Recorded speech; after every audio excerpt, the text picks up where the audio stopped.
Alright guys, what we thought we'd do, we thought where we finished at lunchtime was a great place to kind of finish the spiritual content of the weekend. So what we've been doing in a number of places that we're visiting is just giving you the opportunity to learn a little bit about our future plans, Jesus and my own, as well as some of the projects and different initiatives that are happening back at home in Australia in God's Way, which is a non-profit organisation that we are founding members of, but there are other directors of. And they've been industrious, even continuing projects while we've been on this trip for the last 4 months. So I thought we would do that now, quickly, and if you have any questions as we go, please feel free to ask. Oh, if we need the mic.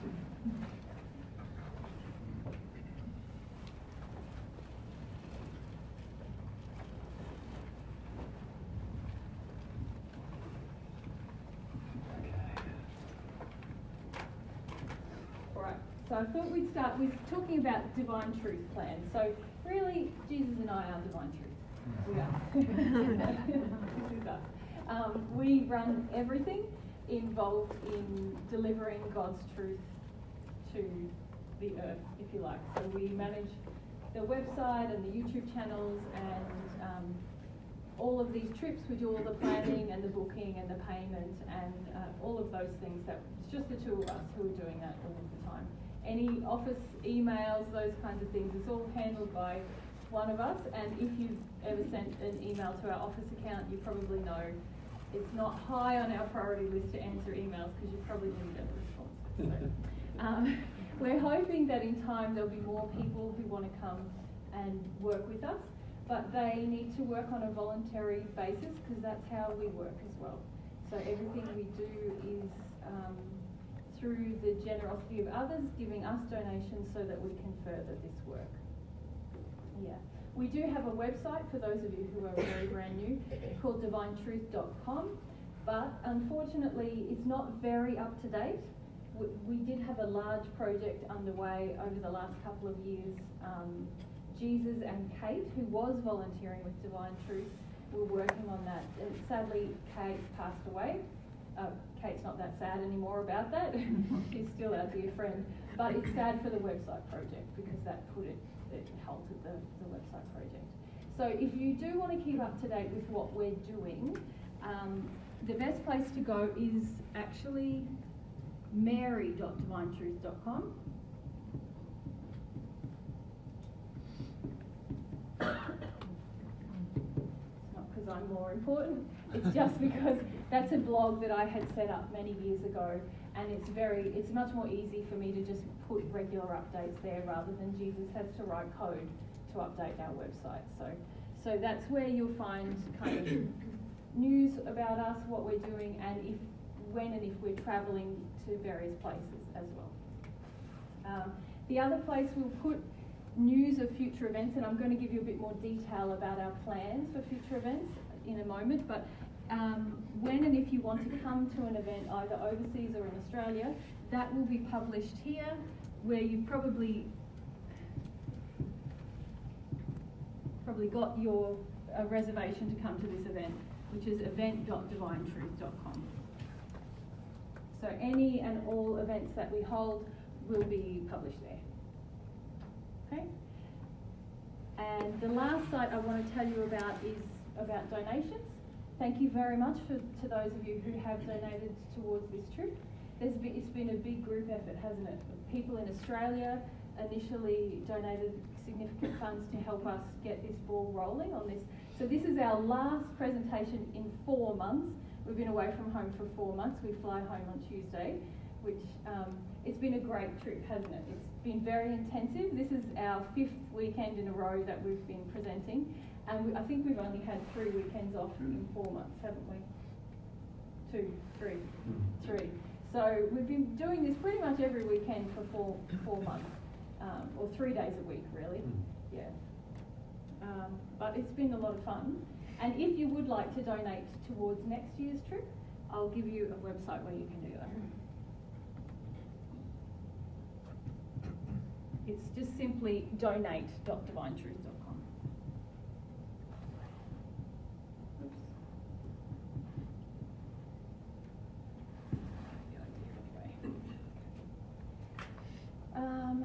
anything else you want to mention about donations before I talk about that plan? No? Good. All right. Okay, so there's 3 sites where you can kind of keep up to date with us at all times. We are I'm already starting to plan next year's trip. So our deep desire for both of us is to be able to do this kind of overseas travel annually, at least for the next 4 or 5 years, because we really see the benefit of having these in-person meetings with you. And I don't know how you guys find it, but it's pretty different to watching a video, isn't it? Mm-hmm. Yes. Hugely. Yeah, very different. You get to feel us, hopefully, also feel different spirit influences and feel all kinds of things, and come at truth in a more personal way. And that's what we really want to be able to offer people. We can see the benefit, and a lot of people at home have benefited from having that regular contact with us over a number of years consistently now. So we want to be able to do that every year, at least in the North American continent, so whether it's in the US or Canada, and in Europe and England, or the UK, kind of. So, yeah, so let's talk about what we're thinking for next year. Does everyone need anything here? I'll take it off.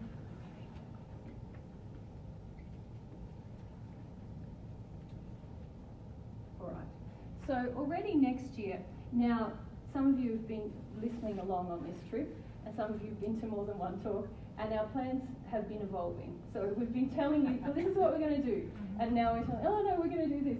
Well, now this is the latest version of plan 5.0. We could change, but it's getting firmer, isn't it, Dol? The more we think and feel about it. So this is the current plan. So starting in June, the idea is that we will have 4 weeks in each location. Because on this trip we've been moving locations every week or 10 days. We've had 3 weeks in San Diego and we had 2 weeks in North Carolina, but at the start of the trip we were a week in Belgium, a week in Austria, 2 weeks in Portugal, 2 weeks in England, a week in Ireland, over to Canada, 2 weeks there. So it was just like changing, moving, and that all takes time and effort and money. So our idea is just to have a month in each location, have less events, but hopefully they can be more relaxed, we can be more relaxed and rested, and also there might be the opportunity to investigate various other things while we're in that location. So we're thinking to start in June in Portugal. We visited Portugal this year. We were in the south of the country. Next year we're hoping to be more central or in the north, because we're quite interested in that area. Okay, and July in the UK, probably England. So we'd have a 4 weeks there. August in Canada. In Canada, we know that we were in Nova Scotia this year. We know that that's sometimes a bit tricky for people to access because it's slightly out of the usual routes for flying, but we do really like the area.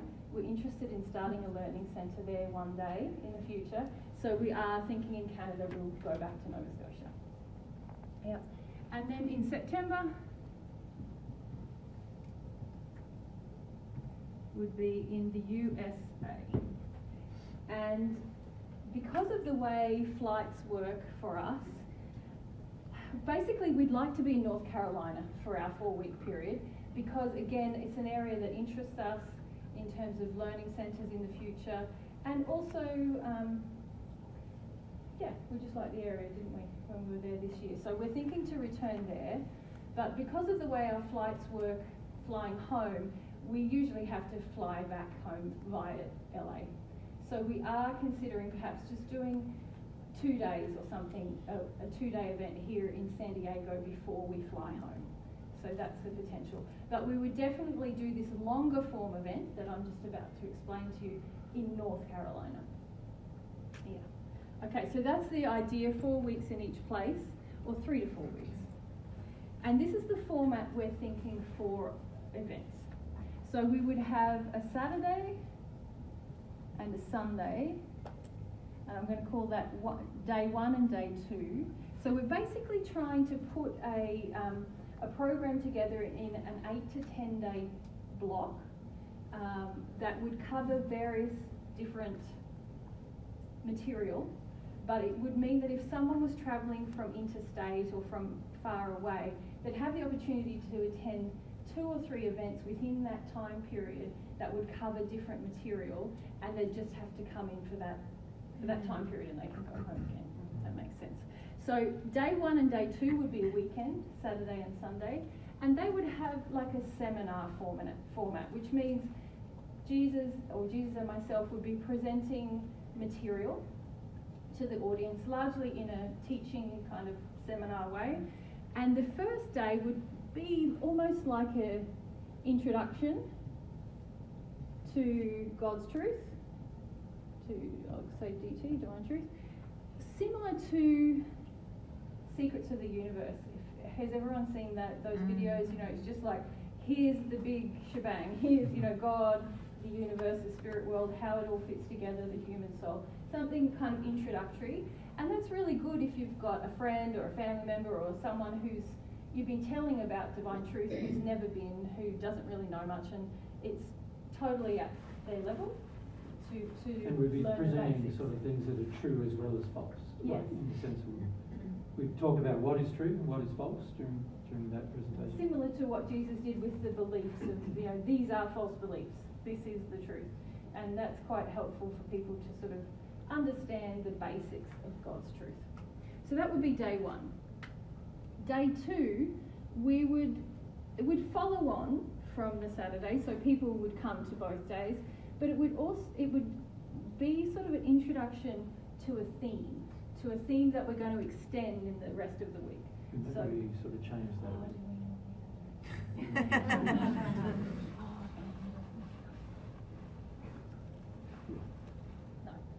That was planned for 4.0. So no, on Sunday, we're not going to do that. We're going to do Q&A, is relating to the day before, and mediumship presentation. So new people get an experience of like us talking to spirits. Yes. Yep. Yeah. Okay. So that would be the first weekend. And what we're going to say that to participate in the rest of the program, you need to come to those 2 days. Yep. Now, day 3 would be on the Wednesday of this week, and it would just be a social or can I call it experiential? By that I mean, I'll just put experience. Get one, find it hard. Experience. Social or experience. By that I mean, you know, when we were in Austria, we went on a big hike, a day hike with a bunch of people, and that was a great way for everyone to get to know each other, and we could talk about God's truth in relation to nature and different things. So rather than sometimes social things, we just sit around and eat and sort of talk and have another seminar. Sometimes it's good to have an experience where we do something practically, either going for a walk in nature or seeing something, engaging with nature, or there is in future years what we hope with the God's Way organisation, which I'll talk about after this, we have what we call humility and practice days. And that's where we come together to do an activity that's productive, that's serving a loving purpose. And God's Way managers run that, and you have the opportunity to receive feedback about how you're practicing the principles that we teach. So that would be the Wednesday. It might not be the full day, it might be part of the day, it depends on how we're feeling, largely. All right, okay. Now, day 4, 5, and 6 go together, and the prerequisite is that you've come to Saturday and Sunday, and that you would come to all 3 days, 4, 5, and 6, and they will be the Friday, Saturday, and Sunday. And here is more of like what we call an assistance group. So this is where we get practical and we get specific on a theme. So at the moment, the 2 things we're considering are about sin, understanding sin, or we might talk about understanding God's laws and principles. But it would be more with the idea of giving you practical application and very specific, like teaching you a set of truths that all go together, which is why it's very important that you come to the first 2 days, and then the 3 you come to all 3. Otherwise, if you just decide I'm coming for Saturday and Sunday and you don't come for the Friday, then you end up asking questions of things we've already covered, or it becomes very disjointed for you and not loving to us as presenters.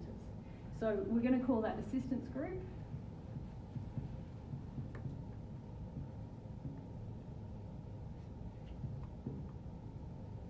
And Jesus and I will develop material. You'll have outlines, handouts, that kind of thing that would be involved in that last 3 days program. So that would be us.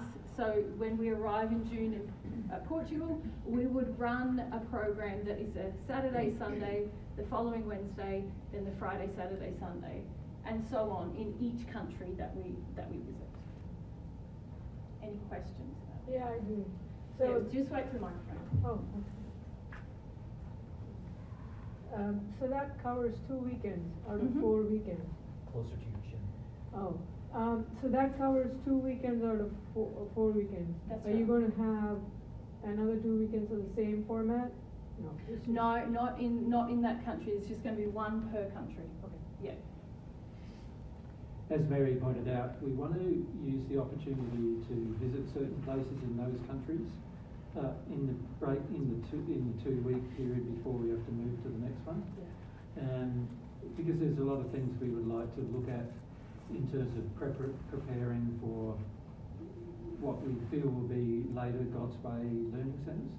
And so we want to sort of examine those areas, have a drive around, look at different areas to get the feel of them and things like that. We'd like to do that if we're looking at the potential of a centre. In USA, the potential of a centre is in Texas, which we've already looked at quite a lot, and also in North Carolina, Tennessee, which we haven't looked at all. So this is one reason why we'd like to look at that area.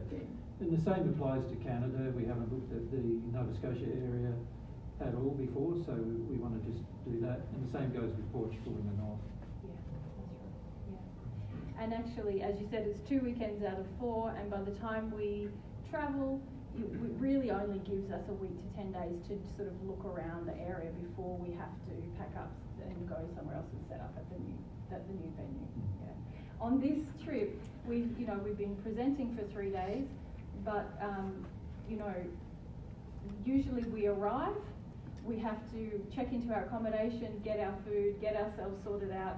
Then sometimes, if we're lucky, we have a day just to be with ourselves and process something, and then usually we have the setup at the venue, and then we have the 3 days, and then on the Monday or the Tuesday we've been flying again to the next location. So there's really been almost no time for sort of looking around an area, Meeting up with people socially. Yeah, we've hardly been able to have social events, and we'd like to do that more, because that's another way that we can engage with truth with you in a more informal way.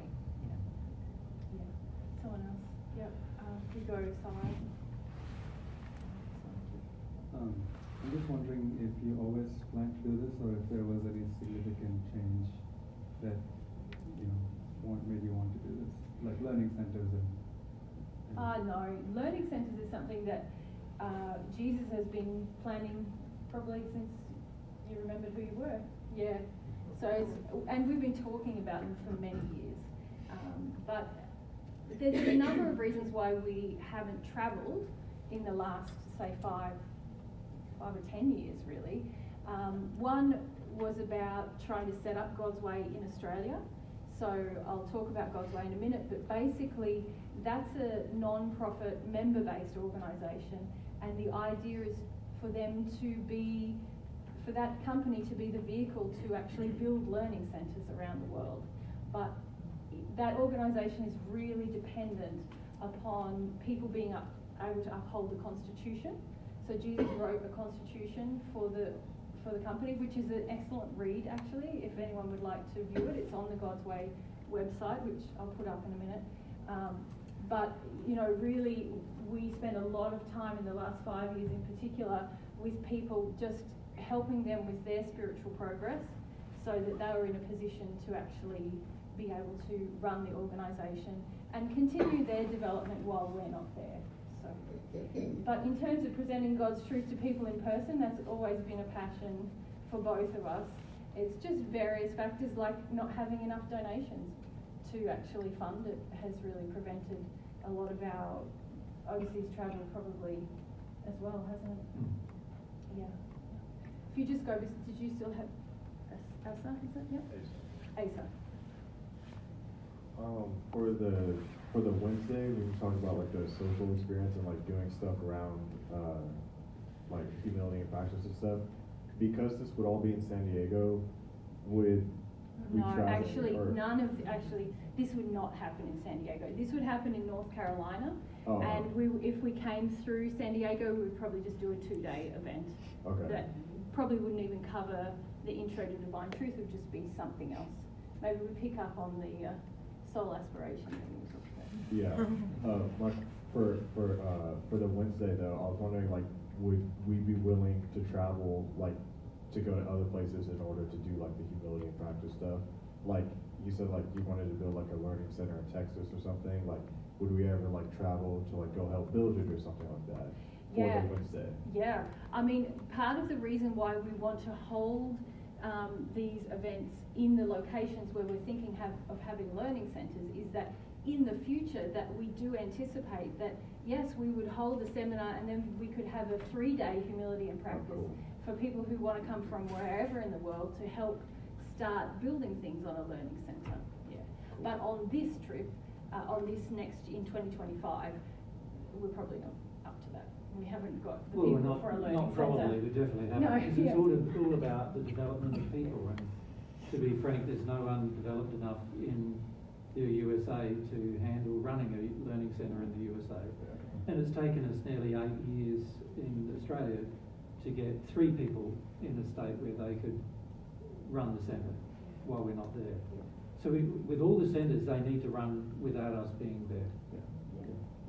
And that requires a deep level of humility on the part of the people running the centre, as well as a strong value, like that they want to live their lives by God's principles. So that's why we need to travel and engage with people more, so that you can understand what that really means in practice. And just wondering where at in Texas. You don't know yet? No. Well, we're still deciding between North Carolina and Texas or Tennessee and Texas. So this is why we want to look at the North Carolina, Tennessee area, because we want to be able to compare it with what we've seen in Texas. Thank you. If you just pass behind you.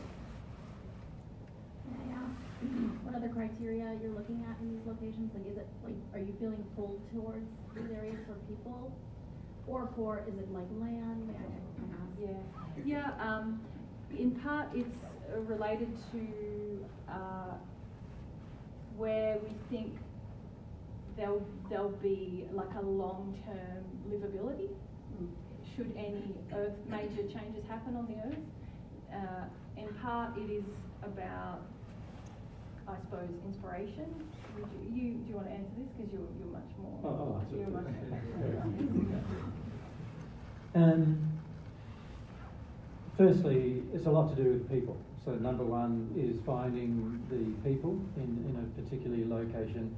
So it's more about the people than the location, to be honest. That's the prerequisite for the centre. Yeah. But we haven't necessarily chosen these locations because there's already people there, have we? No. And there's other reasons why we've chosen the locations, but obviously none of them are effective without people. You really need people in the right space, and it's going to take it's at least a 10-year project to get people into the right space where these things can happen.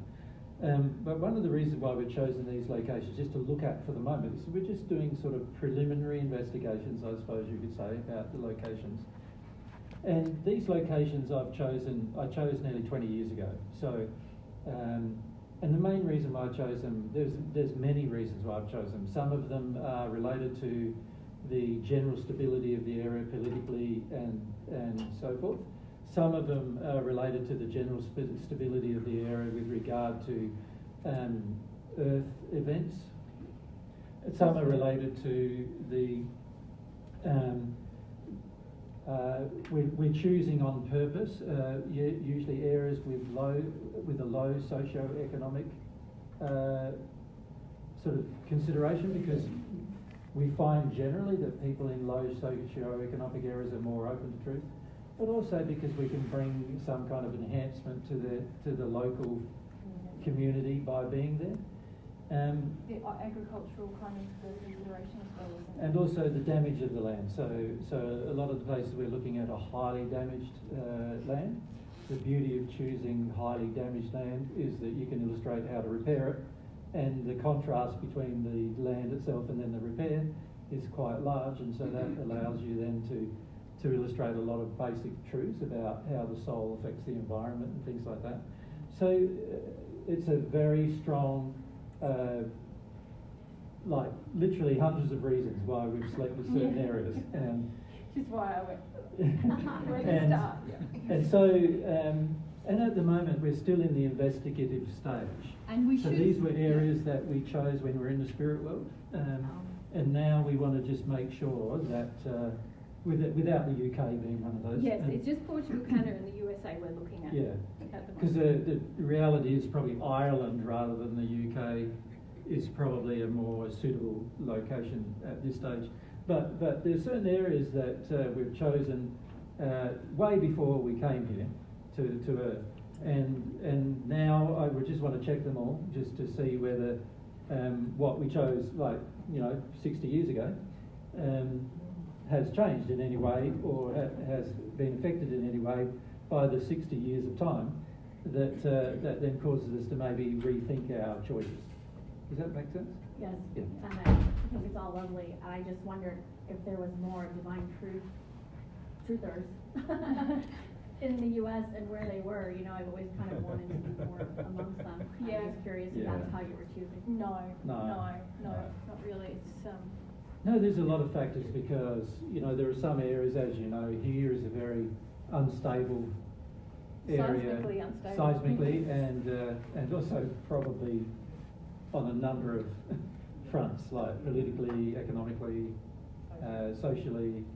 There's a lot of high, in this area here, there's a high focus on self, high focus on selfish activity. And we want to be these centres to be in a place where there's more of a focus on providing things for others rather than being selfish focus.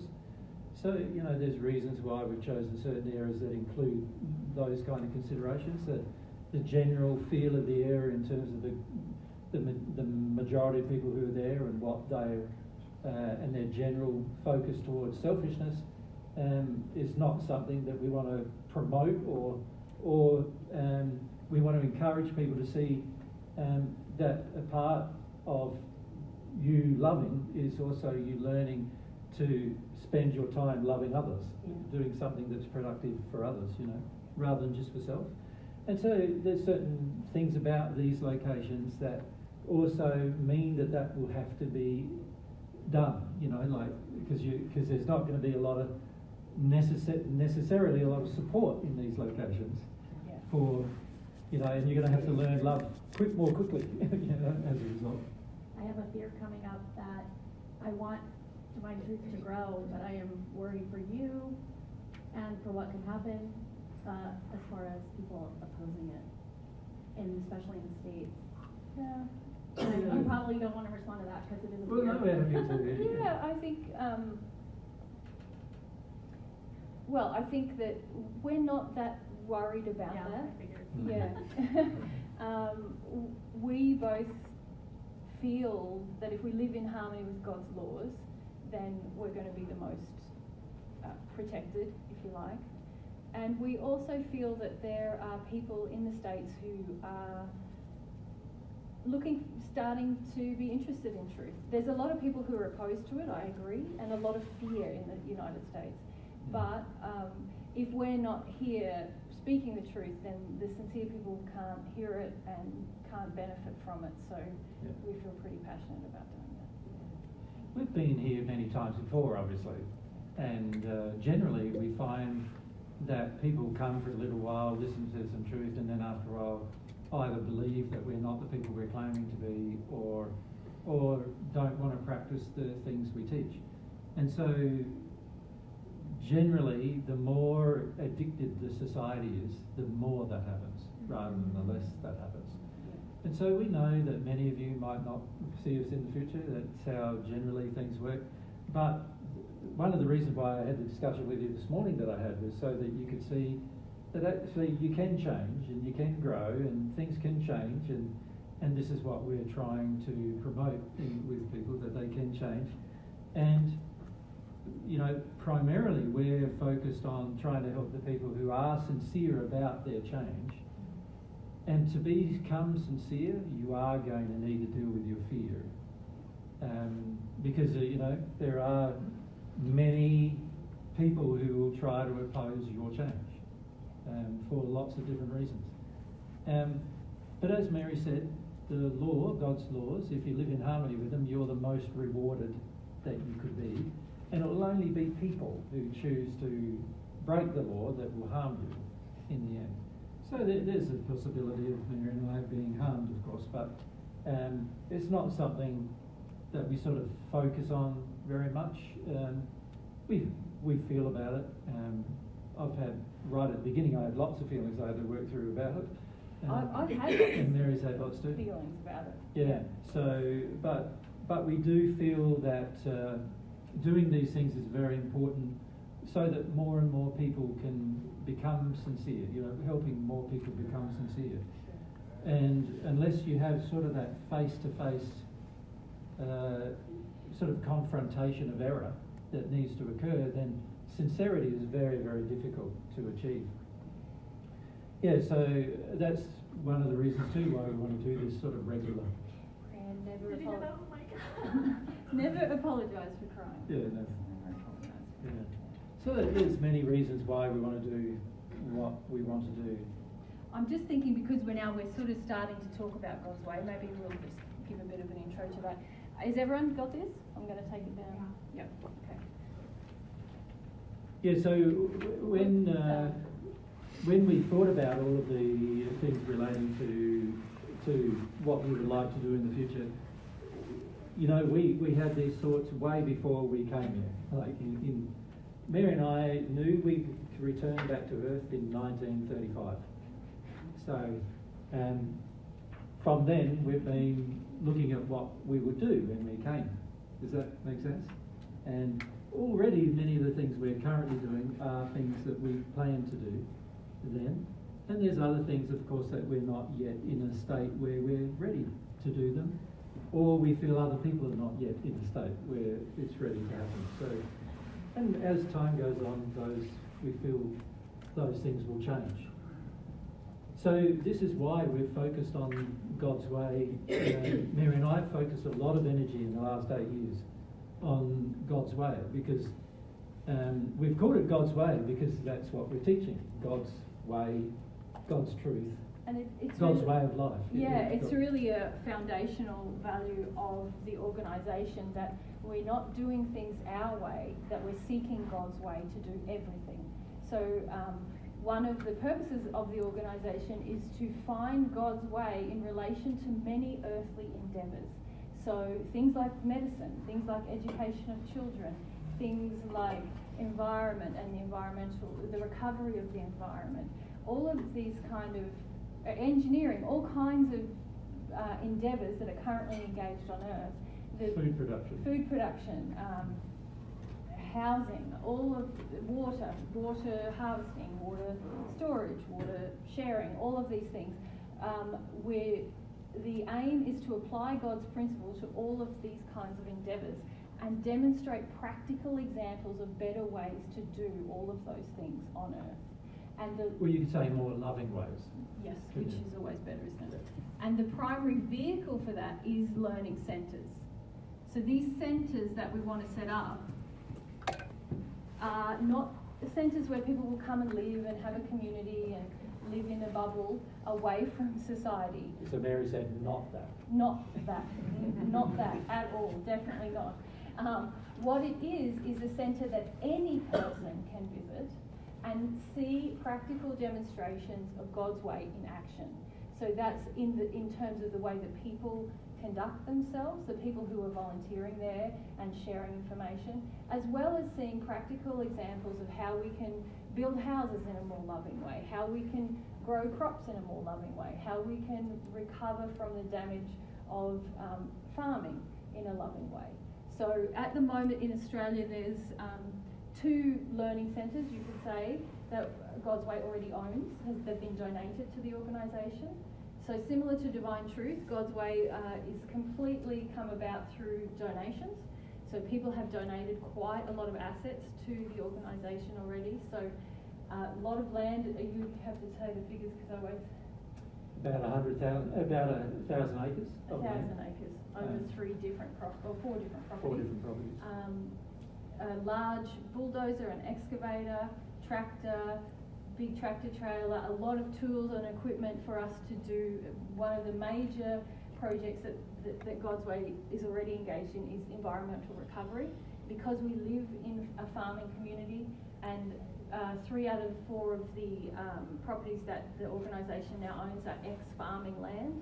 So Jesus has designed a really beautiful project called the Terrace Project, which is about changing the way that water flows across the land, so keeping it there longer, and we've purchased over 600 different varieties of native Australian seeds, trying to build back biodiversity into the land, working on restoration of soil, so very large scale kind of project that we already have underway that a lot of people are participating in a kind of in these humility and practice days that we hold regularly. So that's just one of the projects that's going on. There's quite a lot in terms of environment and construction already happening in Australia. Yeah. Mason? I could talk about this like forever, but I have like 100 questions, and I realized before coming here that it's probably just best to go to one of the to Australia and like and then just like walk around and just see all of you guys are doing. Like Jesus, I saw like you just got like concrete forms, and that just like made me so. And I was like, oh my gosh, like I have so many questions and stuff. So I was wondering if you could talk about because I've never like traveled that far before and stuff. So if you could like I've seen this. We'll like, get there. Yeah. Okay. Yeah. We're heading there. We're heading there, We're yeah. definitely heading there. So yeah. So have these learning Is there any centres. questions about the centres Any themselves questions at about this the stage? centres? Yep, sorry. I just wanted to say that if you do choose Tennessee, then you might have some competition from Isha Foundation by Sadhguru, because they have a big center in Tennessee as well. Well, I don't know see if we anybody as have a competing. competition. No. Yeah. We're not out to interested in like competing. win people. So we're not competing with anyone. You know, we love everyone regardless of their belief system, and we feel very inclusive in our hearts towards everyone. So. Okay. So Thank you. just down the front here.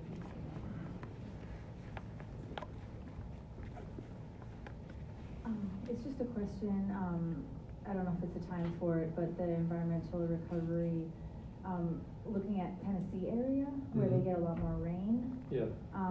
Do you know already what you're going to be focusing on, since you won't have to be so focused on rain collection and...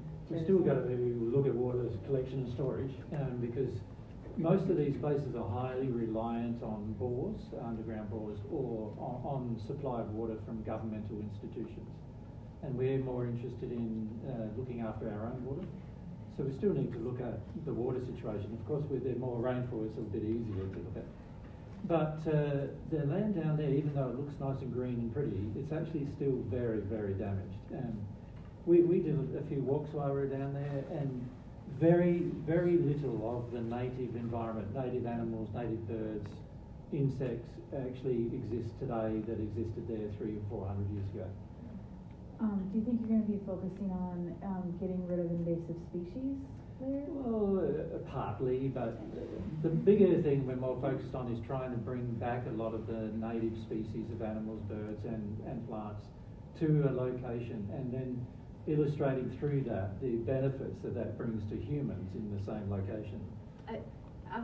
In God's Way, a lot of the focus we have is not just on the practical, say, invasive species management, but we look at the causes of every problem. Yeah. So that's very instilled in every participant who comes to God's Way, that what we're seeing in the environment is an effect of sin. Of And soul-based problems. soul problems that create physical effects. And so every time we go to a location, we're very investigative Yeah. of, you know, what has been the soul-based cause of the issues that are now in the environment. Yeah. So things like invasive species. Obviously God created every plant with a purpose. Once a plant becomes invasive, there's a number of soul-based reasons why that's happening. The same goes with domestic animals and things like that, which are also invasive. There's a reason why most humans don't see them as invasive, but there's a whole reason behind why we view domestic animals as more important than native animals and so forth. And this is why native animals are slowly disappearing from the planet. And when I say slowly, it's probably not true. It's more like rapidly disappearing. There's huge amounts of extinction occurring on the planet at the moment, the worst it's ever been for a long, long time. And there's no event causing it. See, in the past, when extinctions occur, generally there was like a cataclysmic event, like an asteroid hit or something like that. In the case of what's going on now, we're doing it. Humans are doing it, you know. And this is something we can correct. And if we illustrate the benefit of having a wide variety of species around us, because it brings a lot of benefits to humans as well, then you can start to sort of put more forefront in people's minds that actually we need to learn how to live in harmony with the native environment rather than destroying it all the time. And these particular principles are an important part of love, not only an important part of love of the environment, but also an important part of love of self. Because if you are living in an unclean or a damaged environment, and you're creating more of an unclean or damaged environment yourself, then it means that you don't have a very good love of self, and you also don't have a very good love of others that are coming after you. So there's a lot of very important spiritual principles we can illustrate through these things. Many.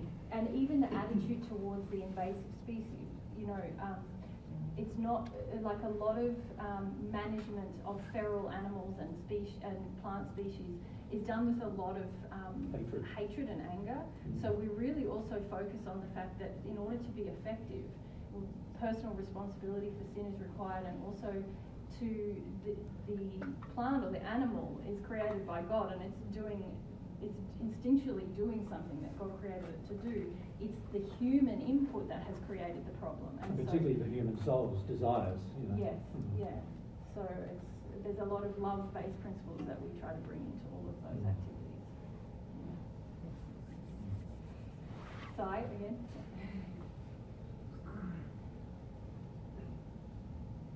I'm just wondering, based on what you described, have you thought of making these, you know how contractors, while they're building something, they're going to do this animation where, this is what it's going to look like. Yeah. Have you thought of doing what living by God's laws and God's principles is going to look like for the environment and for like all humans? Well, it's a bit fraught, isn't it? We do dream and we do discuss ideas in terms of physical things that we want to have on centres and things. But, you know, in order to live God's way, that's a personal thing that comes from your soul condition. And the danger of putting up, this is what you do if you're living in harmony with God's laws, people try to emulate that without making a soul-based change. We don't want to encourage your desire. No. We don't want to nurse you into a desire. We want you to have one. For yourself, because you created it, because it's your will that created it. So we don't sort of encourage the whole idea of, you know, encouraging desire and inspiring people all the time to have a desire. Jesus and I we're not bad public speakers. We could get up here and fire you guys up. You can run, yes. But you know, that's just so anti-God's way, because that's us trying to manipulate your will. Does that make sense? Yeah. And so nothing we do is like that. Nothing we do. Yeah, the second part of your question, Si, is that we've got to get some very basic essentials done before we can do other things. So there is, like for example, Mary and I we've produced, over the last 7 or 8 years, we've probably done 400 extra seminars that none of you have ever heard anything about. And we don't have any means or time to edit the material or to take videos ourselves while we're presenting, or, you know, a lot of people expect us to nurse them through everything. And, you know, at some point it's going to require a cooperative effort from dedicated people who love the truth and who have the truth in their heart in order to share truth worldwide. And if you're dependent on us going, well done, Si, thanks, this is going to be great, if you keep doing that, that's actually, you're not serving the loving purpose. We're serving you and getting you to do something. But not even that. There's also the fact is that there are very few sincere people on earth at the moment who are willing to put in like a life-based effort into something that they're going to do for the rest of their life for free for other people, right? Because everybody who's working with us in Australia who has any position in the organisation does it for free. They don't get paid, and we don't get paid either. We do everything, and we hope we get enough donations or gifts to survive. But the basic principle of God's way and divine truth is that we give gifts to the world. It's based on our capacity to do so. And at the moment, the capacity to do so is quite low because there is not a lot of people who have that kind of desire, the strong desire to do these things for free for others without there being much personal reward but a lot of attack. Very few people in the world have that kind of desire. Now, we're hoping in future that will change. And as that changes, then obviously more and more things can be done by a larger group of people. So there's all this material we've shared. Every week we share more material. And a lot of it does get recorded, but a lot of it doesn't get shared because there's no one to share it. There's no person who can spend that time. Mary and I can't because we're too busy sharing more material. And part of the reason why we didn't travel, which was an earlier question you had, was also because in 2016 we did 3 assistance groups in Australia and then another in 2019.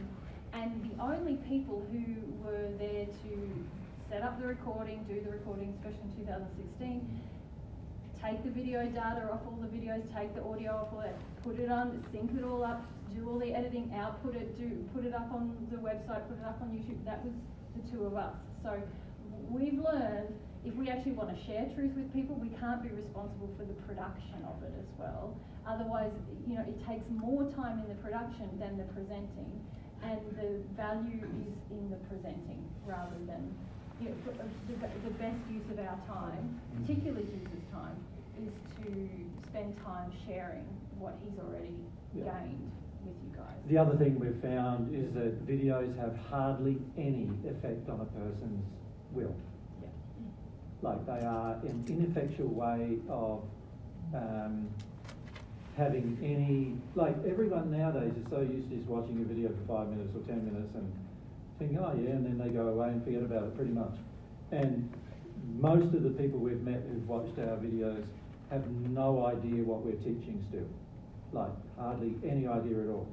And we see them trying to apply things based on their interpretation, but it's often false. So we need to be in front of people saying, no, what you're interpreting us saying there is actually false. You know, like you using your mind, for example, side is actually useless. You know, that unless we're face to face saying that, then the person's going to use their mind and think, and then 5 years later, not much change will have happened. And that's because they use their mind the entire time to change without understanding their soul, without actually understanding their emotions and things like that. So we've had to focus our attention on a lot of those things. In addition to that, Mary and I, our primary focus is our own progress. because we know that we must progress in order for things to become more effective in terms of what we share. So we've got to balance carefully how much time and energy and effort we use helping others versus how much time and energy and effort we use to help ourselves. The feeling we have is that it's hypocritical for us to not heal ourselves and then expect you to listen to what we teach in order to heal yourself, right? It is far more effective first that Mary and I heal ourselves before we heal anyone else. On that note, if it was okay to ask, I don't know if anybody else asked this, would you mind sharing a quick sphere each of you experience? No. It doesn't matter, and we have already shared that with on other groups anyway. Somebody else asked. I don't know why you're all so worried about all that. And you know, I think it will become pretty plain when we have made these shifts to connect to our soul fully to you when that happens. And a lot of people on earth believe that it should happen like within a few years or whatever. We have always known that that's not the case. We know enough about what we've observed in 2,000 years in terms of what sin we have versus how long it's going to take to get rid of it. And so we're not very, we're focused on doing that, but we're not very worried about the impression that leaves you. Does that make sense? Yeah. If anything, you should learn from our example that it's going to take a while and you're going to have to be dedicated and you're going to have to want it and it's going to have to be a life thing that you choose to do, not just something that's going to be a weekend thing or something like that. Our example will demonstrate to you how to do it.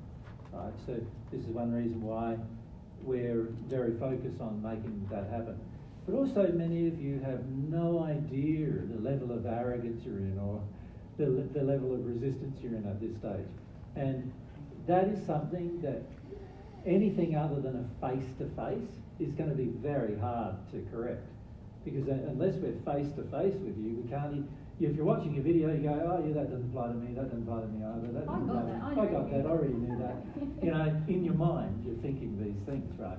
And we get so many letters from everybody saying how well they know everything and how much they've watched and now they know everything and isn't it wonderful? They can come and assist us now because they know so much, and the feeling we have is there's not a single time, sometimes not a single thing they know in their heart yet, right? And so there's a deep misunderstanding about how to progress God's way. And this is one reason for our trip. This trip is to help you come to terms with how to progress God's way versus how you understand things intellectually, which is not progressing God's way.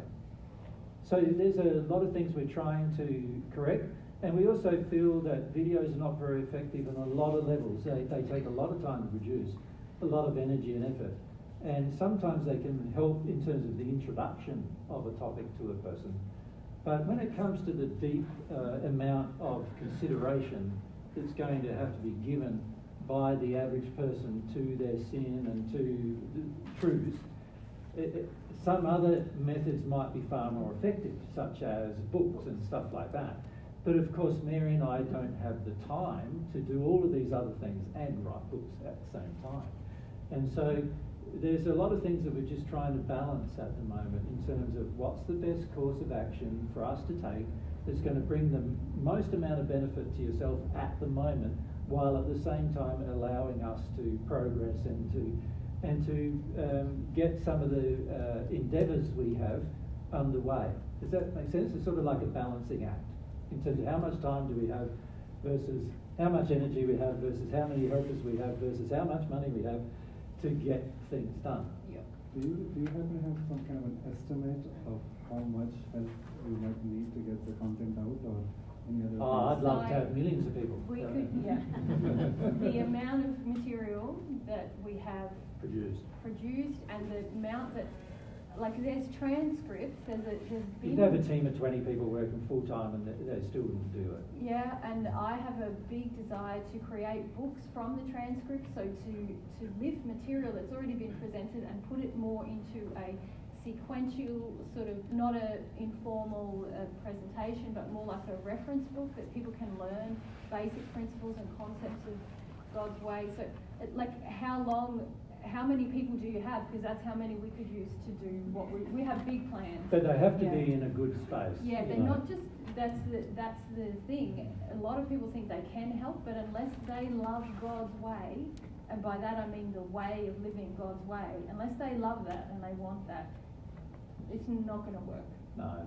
Historically, we've found that anybody who's tried to help, we start to address their lack of desire to do things God's way. They eventually get upset and angry with us, and then they leave anyway. So in the end, you end up starting a whole heap of things that you can't finish because people have gotten angry and upset. And we're beyond all that now, sort of thing. What we want to do now is just, we're happy to wait until there's a group of people who are in that good space. Yeah. Does that make sense? And it's really important for everybody hearing Divine Truth to understand that unless you're in that good space, there's very little you can do to help, no matter what skills you have. Yes. And in fact, what we've found is that we finish up training the persons with skills.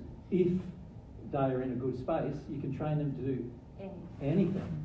But if they're in a bad space, no matter what they know, it's like impossible to train them. Like absolutely impossible. And what Jesus means by a good space is, remember today we had the conversation about condition versus aspiration. Yeah. The good space is the aspiration, you know, when you really want and to, the strength of it. Yeah, really, the passionate aspiration to grow and live God's way. It's an asset to any organisation. God's way, divine truth. And you can pretty much do any job within the organisation. And any other organisation in the world is going to be you're great going to for be a that great employee as well, Yeah. or a great volunteer for any organisation. Yeah. The difference is for a lot of people helping us is that we're all doing it voluntarily. And for a lot of people, money is one of their biggest problems that they have. It's a huge problem in almost every Western society, how much everybody worries and thinks about money all the time. And what we've found is that people who deal with that end up getting enough donations in order to... So we don't actually... We do occasionally donate to people who are helping us. But now what we're doing more and more is we're getting them to work through their emotional feelings about money, right? In order... So we pay for a lot of other things, but they have to work through their emotional injuries about money if they're going to be of any benefit to a voluntary organisation. So in God's way, Mary might just explain the layout. Yes, I'd like to talk about this. You need to include directors in there. Yeah. Well, yeah. So this organisation, God's Way, has certain laws that govern it. And that is that members actually govern the organisation. So in order to be a member of God's Way, you must first participate in God's Way, you must become a volunteer, and then you kind of if you meet a certain set of requirements, you can become a member. And that gives you voting rights within the organisation. And the requirements under the terms of the Constitution are all spiritual. They are, yeah. So, I was just about to say something. But they had to be said. Yeah, I was going to say it. Yeah. So, in order to be a member, you must meet the requirements laid out in the Constitution, and they're all about your soul aspirations, actually. Members govern the organisation in that they elected the directors who actually make decisions about projects, money, and administer the whole organisation, accounting, all of that. So both Jesus and I have been directors of God's Way for quite a long time. We just resigned just before this trip so that we could come on this trip, and there's actually 3 other directors running the organisation now. Their names are Eloisa, Cornelius and Phoebe, and you can learn about them on godsway.net. They're lovely people. I'm sure you'll enjoy their company if you ever meet them. So basically though, because people often, so everyone within that organisation, within these 3 tiers, if you like, which I'll explain the other 2 tiers in a moment, but they are all voluntary. Nobody receives a salary or a wage. even though being a director in particular is a full-time job. So the 3 directors, that's all that they do. They run God's Way now. And they also have management roles within the organisation, so they not only take care of all the finances and making project decisions. Jesus and I obviously are involved in the project decisions and the direction of the company a lot. As founding members, we're founding members. But the directors also have management roles, so when you come to a humility and practice day, usually one of the directors will be managing you as well. Cornelius also runs the whole construction branch, so he's involved in construction. And while we've been away, the 3 of them almost single-handedly have built how big is the shed, babe? 75 feet by 30 feet. Shed on their own, the 3 of them. So they're very practical, motivated people. Yeah, that's the direction. It's a water collection shed for water storage. Yes, yeah. So it's got a big roof that's going to collect the water, and the tanks are stored underneath it. Yeah. If you go to godsway.net, you'll see pictures of what they've been doing. Yeah. Okay. But in order to become a member, you must first pass through these lower kind of. I don't like calling them lower. They're more just. Lower levels of responsibility is what I was going to say. Yeah, I wouldn't even say that, because everybody who comes has a responsibility to uphold the Constitution. It just depends upon which of these people do it with the passionate desire to do it. So what we find generally is participants generally like the Constitution, but they generally don't uphold it very much in their day-to-day personal life, and they generally don't hold it very much when they come to participate either. And so they need somebody to guide them. The same goes with volunteers. They have usually a higher desire to uphold the Constitution than the participants do, but the volunteers often still break God's laws here and there, and they want to break God's laws even when they're volunteering, and so they need somebody who's more developed than that, more developed in love than that, to basically manage them, to take care of them and make sure that they're aware that these things are occurring. So it's passion and aspiration that means you're no longer a participant, become a volunteer. Well, it's not just that, is it? It's also condition. Like, the condition has to change in the soul for you to progress to become a member. The demand of the organisation's constitution is, unless your condition changes, you will never be a member. Basically, that's how it works. And the only way you can become a member is not by paying a fee or anything else, but by your condition changing. I just want to try to explain, though, what the difference is between the 3 in terms of practicalities. Yeah. But I don't agree with the terminology you're using sometimes. Which was what? Lower levels and all that. Yeah, no, there's no hierarchy, if you like. No.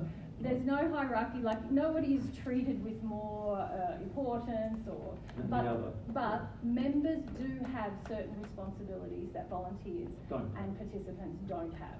And that's why you have to kind of qualify to be a member, because you will have more responsibility and you do have more power within the organisation just through the fact that you vote on decisions. Not just because of that, because we're also, the members are responsible for upholding the constitution of the organisation. They are responsible for enacting the law governing the organisation. And the law governing the organisation is fundamentally God's laws turned into a document that also satisfies humans' laws. Does that make sense? So that's why it's worth reading the Constitution. It's such a good read. Yeah. It's such a good read. And honestly, we have had a member who's 12, so it's not an age-based thing. It really is about how much you live by the Constitution and you desire to live by the Constitution. So, good question over there. And I'm thinking this is the principle of loving governance. Yeah. So this is God's way. Well, that's what it all is. That's right. Yes. Right? We're all equal, but those in a higher condition are better able to uphold God's loving laws and teach those into others. Yes. That's right. And that, as Jesus said, is very much based on condition, not the actions come from the condition. Yeah. The governance comes So from it's not the based condition. on your skills or your knowledge or anything else. Or your title or your worth, actually. It's Yeah, just condition. Yeah. So, yes, very, obviously agree. But yeah, but I guess I'm talking about this because I'm leading to talking about the humility and practice days, which is because I know somebody asked about them. So basically the organisation is run by members. Directors and founding members make decisions about the projects that are going to happen within the organisation. And then we make open certain days where volunteers and participants can come and assist. But one of the prerequisites for coming is that you want to give gifts, that you love God's way, and you at least have some aspiration towards living it. So for anyone interested in coming, that it is very important that you understand that. It's not for you to get something. If a lot of people come just to be given feedback. And they go home within 5 minutes. Yes. You will find the managers are very hot on that, and they will send you home because that is absolutely against the Constitution. The Constitution of the organisation says that it's about giving gifts. So, but there are humility and practice days where people can come. There's a certain set of actual legal requirements that if you do want to come out to Australia, you're welcome to come, but you must meet these requirements. Some of them are training in terms of just basic safety training that you have to do. You have to get a certificate that you can get online, as well as filling out some deeds and so forth, and having various protective clothing so that you but if you wish to do that, you are welcome to do that. You just need to let the organisation know that you're coming. Now, people who participate for some time, there is a sort of a probationary period of 6 months to see if people are really sincere in their desire to give gifts and to live God's way. And if at that time they wish to become a volunteer, then they can express that desire, and the directors will consider that. And if they feel that they meet the requirements of a volunteer, which is really someone who's just, if you like, got some more aspiration to live in harmony with the Constitution, but perhaps they're not... and also generally more loving, so their condition is also better. Yes, so it's condition and aspiration. Thanks for correcting. Forgetting, yeah. So they, So then a person might become a volunteer. They need to be a volunteer for a period of at least 6 months before they can become a member. And again, this is sort of like a loving provision within the organisation to ensure that when a person becomes a member, they have actually gone through a process that's been observable to other members and the directors to see that there is sincerity there is a condition of love there, and there is an ongoing aspiration to live God's way. So that just tells you a little bit about the structure of the organisation, and also that if you do wish to come out to Australia and participate in Humility and Practice Days, you'd be coming as a participant. You're not a volunteer within the organisation because, frankly, at times people's condition is such that they're not actually giving that much. They are taking a lot. They are taking. It's a lot of effort to manage participants. Yes. It's a lot less effort to manage a volunteer. Yes. A volunteer is naturally more loving and also wants to give more gifts. And so they're easier to manage. But a participant generally comes with the idea that they're giving gifts, but frequently it's a pretty arrogant idea that they are, and they've got to be corrected in a lot of ways. And so the participants generally take a lot of effort to look after on the part of the members. Yes. Yeah. Yes, that's right. But we do see that it is a gift that the organisation gives to help people to come to understand what it means to give gifts, if you like. So people come, and as long as you have some desire to grow in this way and you feel that you want to give gifts, you will probably receive a lot of feedback as to where you're missing the mark on that. But if you're sincere, then you will grow in that process and you will come to learn more about what it means to love. And that's one of the gifts that we currently give to people coming. Yeah. most people who are participants generally dig their heels in. You know, every time you hear something that you don't want to hear about yourself, most people dig their heels in. You know, I don't want to go any further than that. And as a result of that, most participants end up being asked to go home. So when you do come, make sure that you come with a heart that wants to give gifts and wants to grow and wants to change and has some aspiration to do that. Wants to see yourself, your soul condition. Yeah, most who have come over already, a lot of them have come with the idea, oh, I'm in a pretty good place, so I reckon I can help people now. And they come with that kind of attitude, only to find that within the first day, usually whatever jobs we've given them have exposed that attitude is not real. You know, they've got a lot of problems with their attitudes. And so a lot of it's about sorting out people's unloving attitudes as well. Yeah, and so keep in mind that the invitation or the opportunity, I would say, is there for anyone who wants to participate in being a participant. If you go to godsway.net, there's a tab called Get Involved, and there's more information there about what you need to do and how things work. But keep in mind that that opportunity is only available to people who are sincere, who demonstrate that sincerity. So you may come for as long as we find you to be sincere, or for as short as we find that you're insincere, and it's the prerogative of the manager and the directors, the manager on the day and the directors, to say whether or not you can continue to participate. Yeah. So it's important also to acknowledge, though, that obviously if a participant can't complete the legal requirements to become a participant, then of course they will never be able to become a volunteer or a member either. The legal requirements are fundamentally that you can understand what safety is, what loving safety is. And so if there's a child of 5, obviously they won't understand safety to a complete degree. So frequently a child of 5 wouldn't be able to become a member. But a child of 12 can easily understand such things, and so they could become a member. Does that make sense? All right, any questions about any of that? Statement. Yeah, we'll see how long it goes. So for like I'm a fellow plotter, so I have like ideas for like humility and practice days, like if you guys wanted Yeah, to. you'd be kicked out within 5 minutes. Yeah, you've got a lot to learn about giving gifts. So. Yeah, it's very arrogant for you to believe that what you feel and know is better than these people who have had constant daily experience with what they're doing for years and years now, and also our constant feedback for that many years as well. Very arrogant to believe that you would know better than them. And so, you know, the average person comes with a lot of arrogance.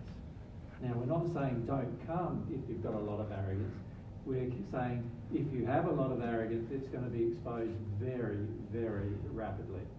And most of the young men who come have the worst arrogance, actually, than almost anybody else who comes.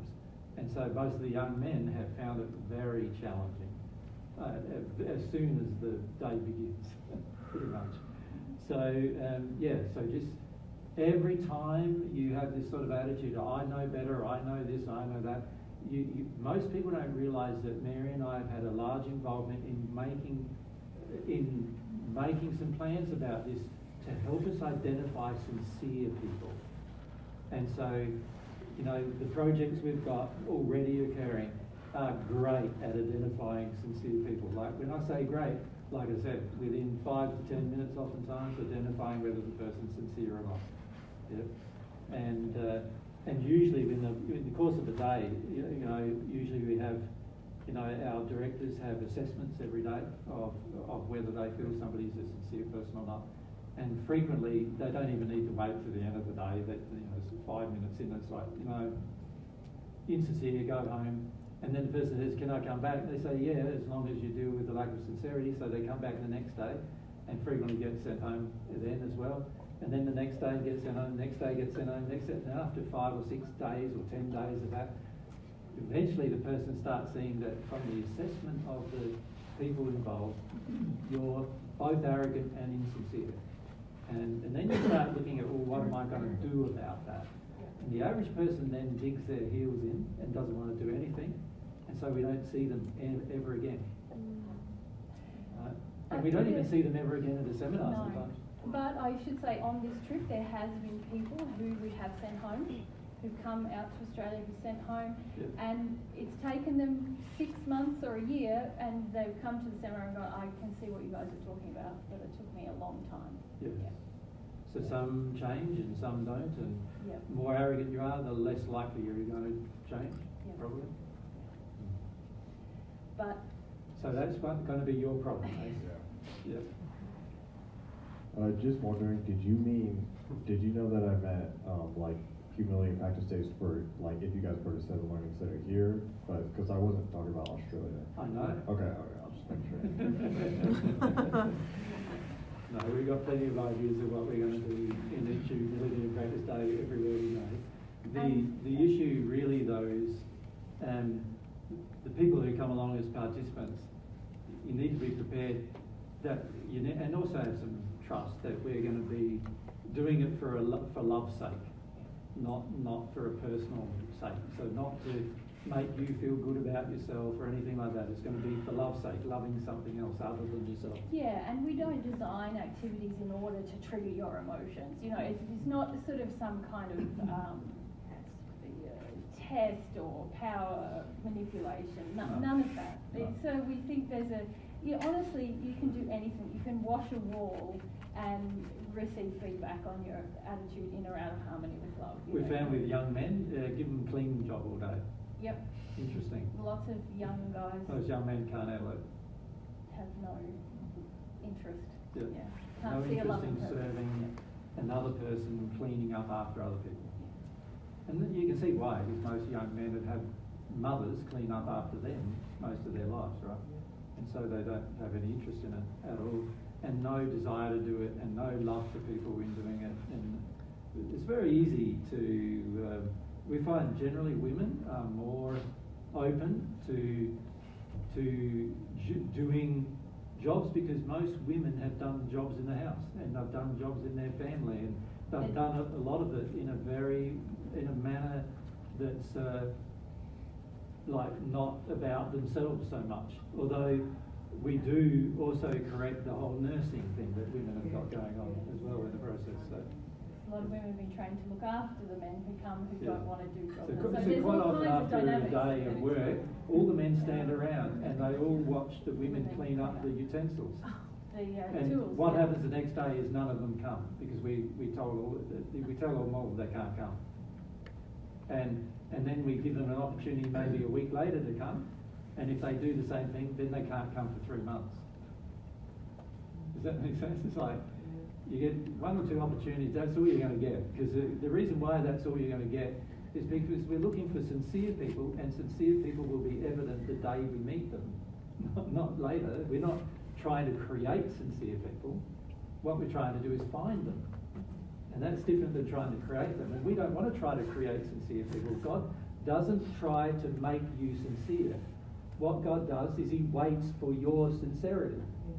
Right? So and this is the whole... responds to your sincerity, yeah, which is our whole ethos. Yeah, in God's way, we're not trying to help you become more sincere.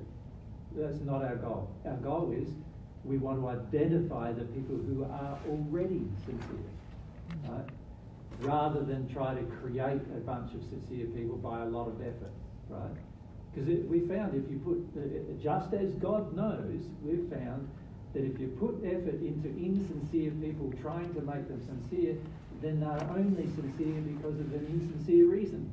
And so therefore they remain insincere. Yes, and usually they become demanding for the input, which means that, we're then serving them rather than them serving the organisation. Or serving others, serving people, which is the purpose of the organisation. So, there's a lot of very sort of fundamental principles that the organisation imbibes, which is not Mary and I teach these things, and anybody can come to one of our seminars. Anybody. You can be, many of you don't realise it yet, but many of you are so demanding. We find you so demanding, but almost unbearably demanding, to be frank, many of you. And yet we still let you come to our seminars, right? And that's because we want to give you the opportunity, no matter what condition you're in, to be able to start to understand God's truth, right? But the purpose of God's way isn't to do that. The purpose of God's way is to find sincere people and have them help us share truth with others. So part of the goals of God's way is to help distribute divine truth to the world. So actually, being involved in God's way means that you have a similar objective to what in your heart. Every member must have in their heart a similar objective to Jesus and I, which is to help others to learn God's truth. And you'll find when you meet them, it's pretty plain they do. Like, you know, you look at the three directors, their whole life is it. They don't, like as Mary said, do anything else with their life. Their whole life is it. They're totally about, like, teaching the truth to others. That's what they're about. They're not about, but they're not about nursing people into things. They're about presenting truth and then seeing how people respond, which is exactly what we're really doing with you, actually. Presenting some truths and then just seeing what you do with that. Like, if you do something with that in a sincere manner, we and you will be working together probably in the future somehow. But if you don't do that in a sincere or loving manner, then we will not be working together in the future, probably at all. Does that make sense? Because we need a team of people who have that level of sincerity in order to do the things that we have as goals to do. You know, if God's truth is going to be learned on earth, then every person sharing it has to be a person who says, even if nobody else in the world agrees with this or wants this or does this, I want to do it. Even if everybody's angry with me and nobody likes me, and I'm still going to do it. Yeah. And that, in order to have that level of sincerity, it must be in your heart. You know. Yeah. So the primary purpose for the God's Way organisation is not to create sincere people, it's to find them. And to engage with them. Make sense? Yep. Okay. So if you want to become sincere, well, that has to be your creation. Yeah. And you can understand, given the principles I just taught you this morning, why that would be the case, right? Is that has to be something that comes from within yourself. And somebody else can't encourage you to do it. They can present truths to you, and then it's up to you what you do with those truths, right? And this is the thing, a lot of people have this projection, particularly of myself, less so of Mary perhaps, but they have this sort of projection that I'm not doing enough to help them become sincere, or I'm not doing enough to help them receive God's love. No, I'm every moment of my day is spent helping people, learn the truth. But it is not my purpose, and nor my role, nor my responsibility to encourage you to do it. If you can't see personally the benefits of you doing it yourself, then there's not much I can do to help you about that. Right? And any effort would be short-lived anyway. Yeah.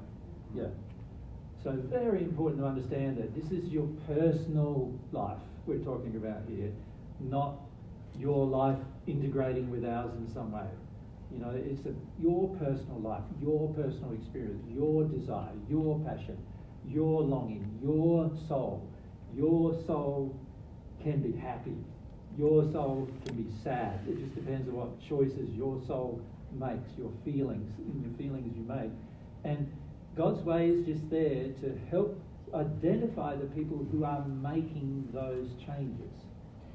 Or can we say the humility and practice days are there to help identify the people? Yeah. The organisation itself is about creating these centres where we can give gifts to the world. To others. Yeah. So you get a team of 50 people, imagine, that all have this like passion where they don't, you know, they're not worried about money anymore. They're not worried about, you know, themselves much anymore in the sense of like needing approval or acceptance or power or any other warped sense of the reason why they want to do something, but rather they're just driven by the love they have for people to help people as much as they're able without sacrificing their love of self. So you imagine you have 50 people in one place like that. You imagine what would happen to everybody visiting that place. It would be like visiting a different world, wouldn't it? A different sphere of it. Which is what we're trying to create, right?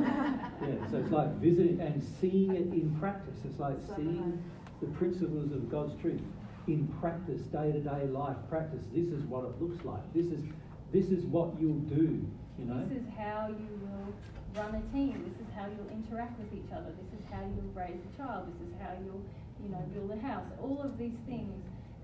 Imagine the power of just coming to. You're not getting lectured about it. You're seeing it happen, and yeah. Very powerful. We have big faith that will be very inspiring. Yeah. It also then one of the purposes of God's way is that eventually we have a centre where we have an auditorium that Mary and I can come, and other people who are also in the right condition can come and share more truth. So that eventually it could turn out that there's more and more people who are able to share that truth, and they can do some lectures at that location. And everyone, after a while, people in the local community, but eventually in the country, they realise, oh, we can go there to learn that. You know, we can go to that space to learn that. So our goal in the long run is to have sort of a centre that also has auditorium and is self-sufficient with its food production, self-sufficient with its water as well, self-sufficient with survivability sort of thing, but also is there to just demonstrate, but also share truths, share God's truths that are being taught to anybody who wants to come and visit. And we foresee there will be regular events run by all sorts of people.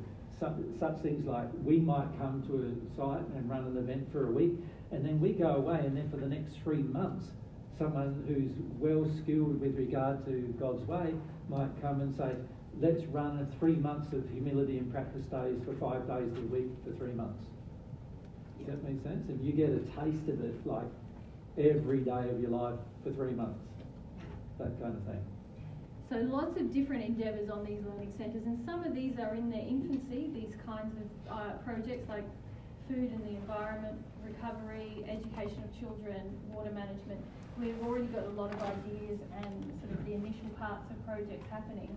But one of the key desires in Australia on one of the learning centres in the next 5 years is we would like to build an auditorium there, so that we can hold regular events where a space is already set up for us to come and we don't have to not just for hire us, but anywhere. also for other directors who we feel are in a good space to go and teach as well. And a lot of the directors already have the condition and the knowledge to give presentations about things like environmental recovery and construction and bringing up children, education of children, parenting and so forth. So the auditorium that we build could already be in use year round, whether we're there or not. Yeah.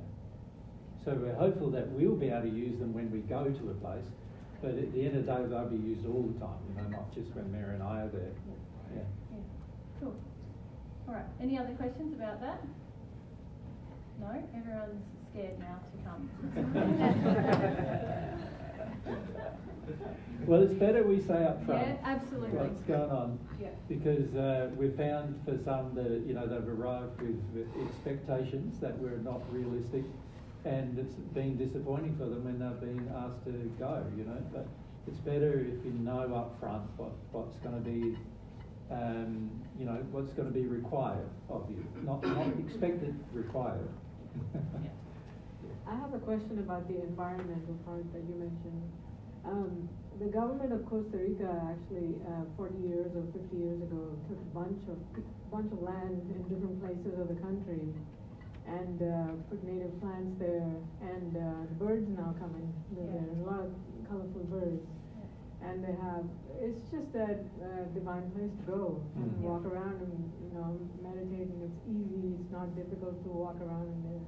Am I thinking correctly that you want to do something along those lines? Partially.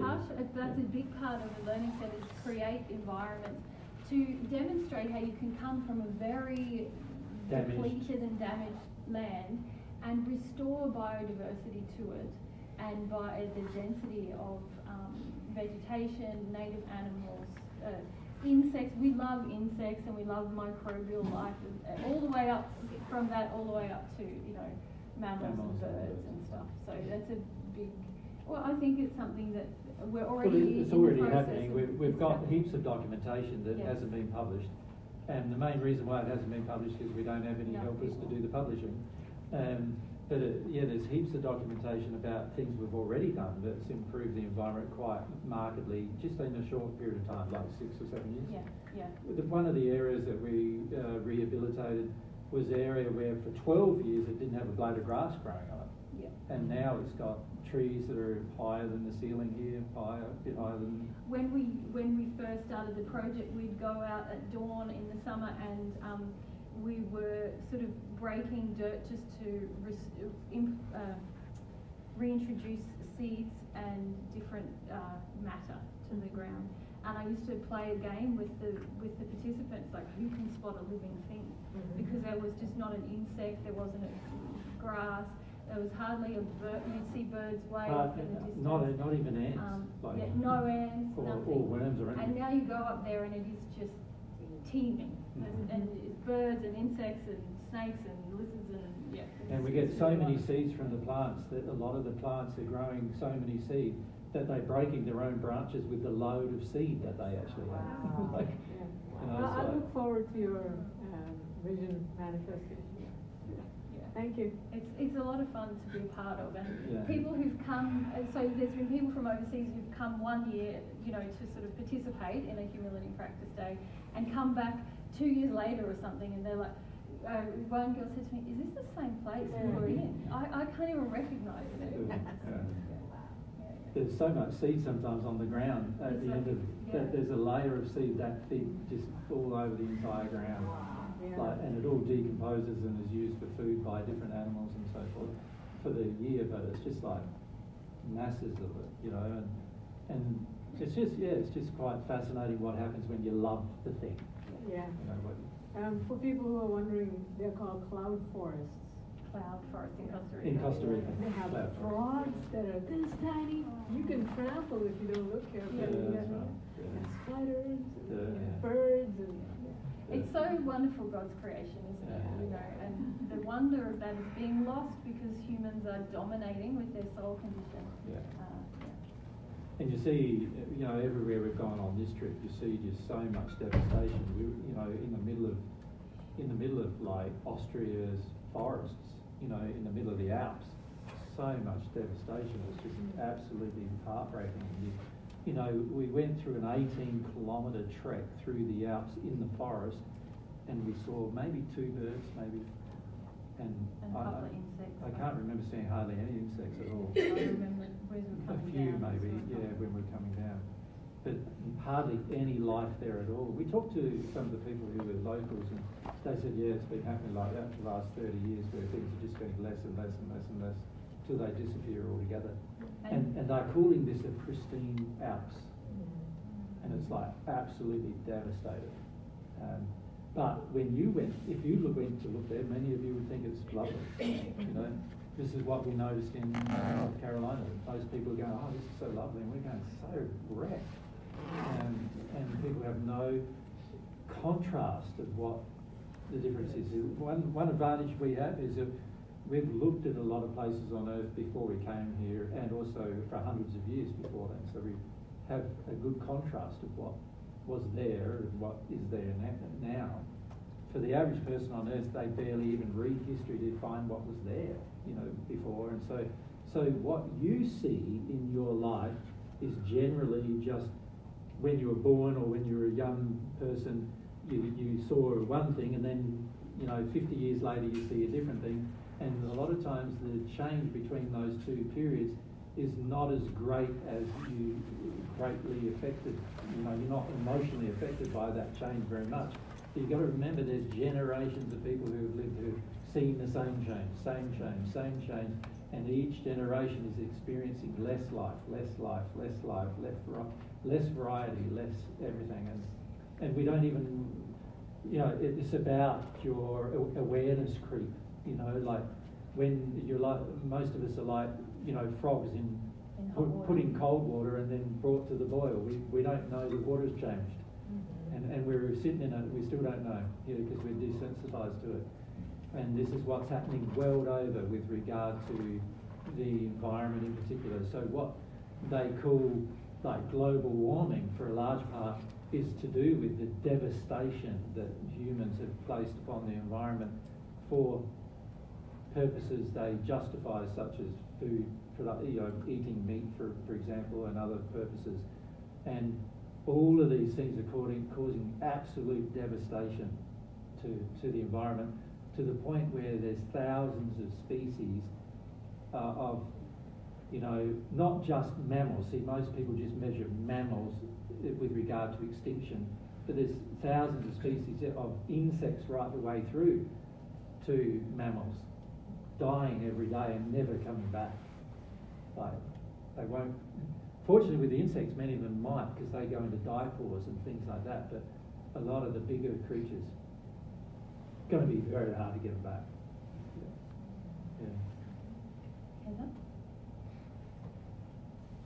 Patty Matthews was suggesting to me the idea of a learning center with reclaiming an abandoned mine there in the western Appalachian area. Yeah. What do you guys think about that idea? Yeah. You like it? Yeah, there's certain things that, you know, one of the things we want to do is reclaim a desert, and other things we'd like to do is reclaim things that are done by mining, or in Australia we're doing it with farming, you know, reclaiming farming land. And we want to be able to illustrate a lot of different things. Of course, it's going to take people first rather than the place first. Yeah, we should sort of say, you know, the basis of the organisation is people. People first. People first. Yeah. You know. You know, we want to love the people first.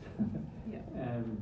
So, you know, a lot of people say, "Oh, are you going to look for land?" Well, we'll drive through the place and have a look around, you know, and see the place there. But fundamentally, we're looking for people first who have that sort of strong desire for God's truth and God's way, living it. Because you get them, and now you can do almost anything great.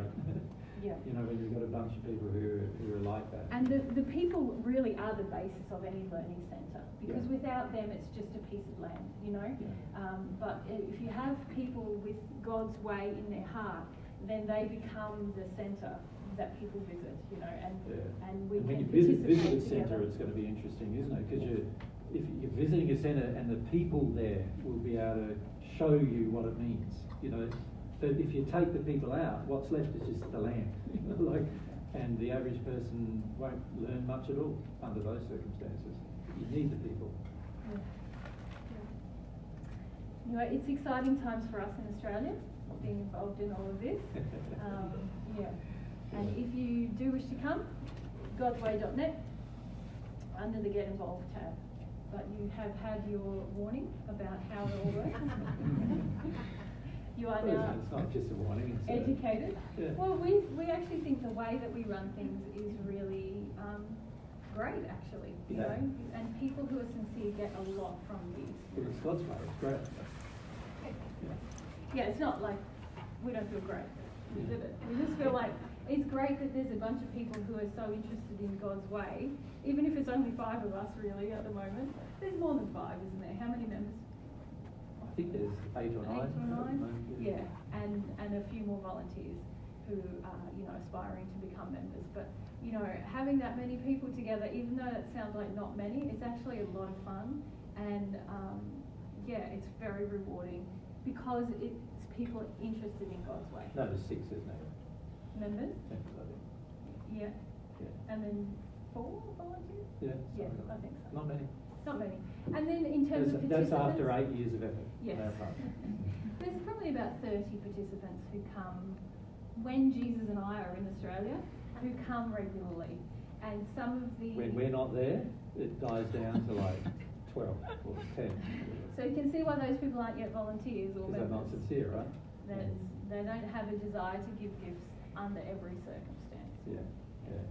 So yeah, and a lot of the unpublished recordings have come from just lunch discussions that we've had with people after a humility and practice day or something. So there's a lot of good learning opportunities. Really lively discussions. Yes, and the more people get in harmony with God's way, the more willing they are to be themselves. Yeah. The less facade. There's no topic off limits. We talk about all kinds of things and apply God's principles to everything. Yeah. In Grub Group we said from vaginas to like engineering. Yeah. Brazilian waxing all the way through to like how to build. And how unloving it is. Yeah. Right the way through to other subjects. It's really fun because people just want to engage with the truth and they're less worried about like guarding how other people feel about them or view them. Yeah. So that's always a lot of fun. Yeah. All right, guys. Anything else before we finish up? No? Alicia? No. You're just You're getting ready. Don't want to get rid of us already. Yeah. So over here. Yeah. Thank you for letting me come. I really appreciate it. Yeah. Boris said something about first century, and it struck me. And I was sitting here and feeling what's happening, and realized I'm Armenian, and we basically failed to implement that stuff. Because there were letters and things like that, and some of the early Christian communities, right after you left, and there were a whole bunch of people in the regions that felt you and lived, but it didn't happen. Yeah. It like the people on top tried to force it, and the people on the bottom, but it failed. Yeah. And can you see why it failed? Because someone was trying to force it. You know, you can't force God's way. The only probably reason. But not just that, because we really didn't want to live by those laws. Yeah.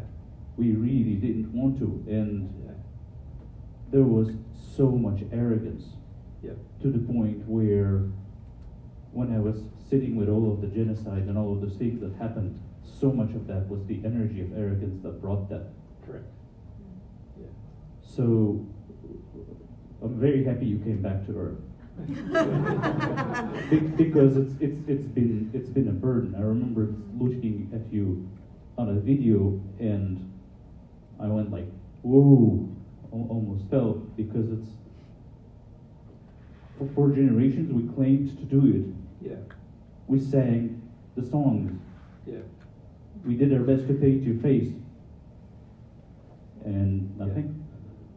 Well, this is something that I in particular, probably Mary less so, feels like, in the sense that, like, a lot of people on Earth for the last 2,000 years have basically presented to the rest of the world that they're following the way we taught. I feel pretty passionate about this. Yeah. So, And, you know, one of the reasons why we wanted to return was that we wanted to show people that, no, you haven't been following the way we taught. And in fact, there's been so much distortion of what we taught then that what we see on Earth now with regard to Christianity is unrecognisable compared to what we taught.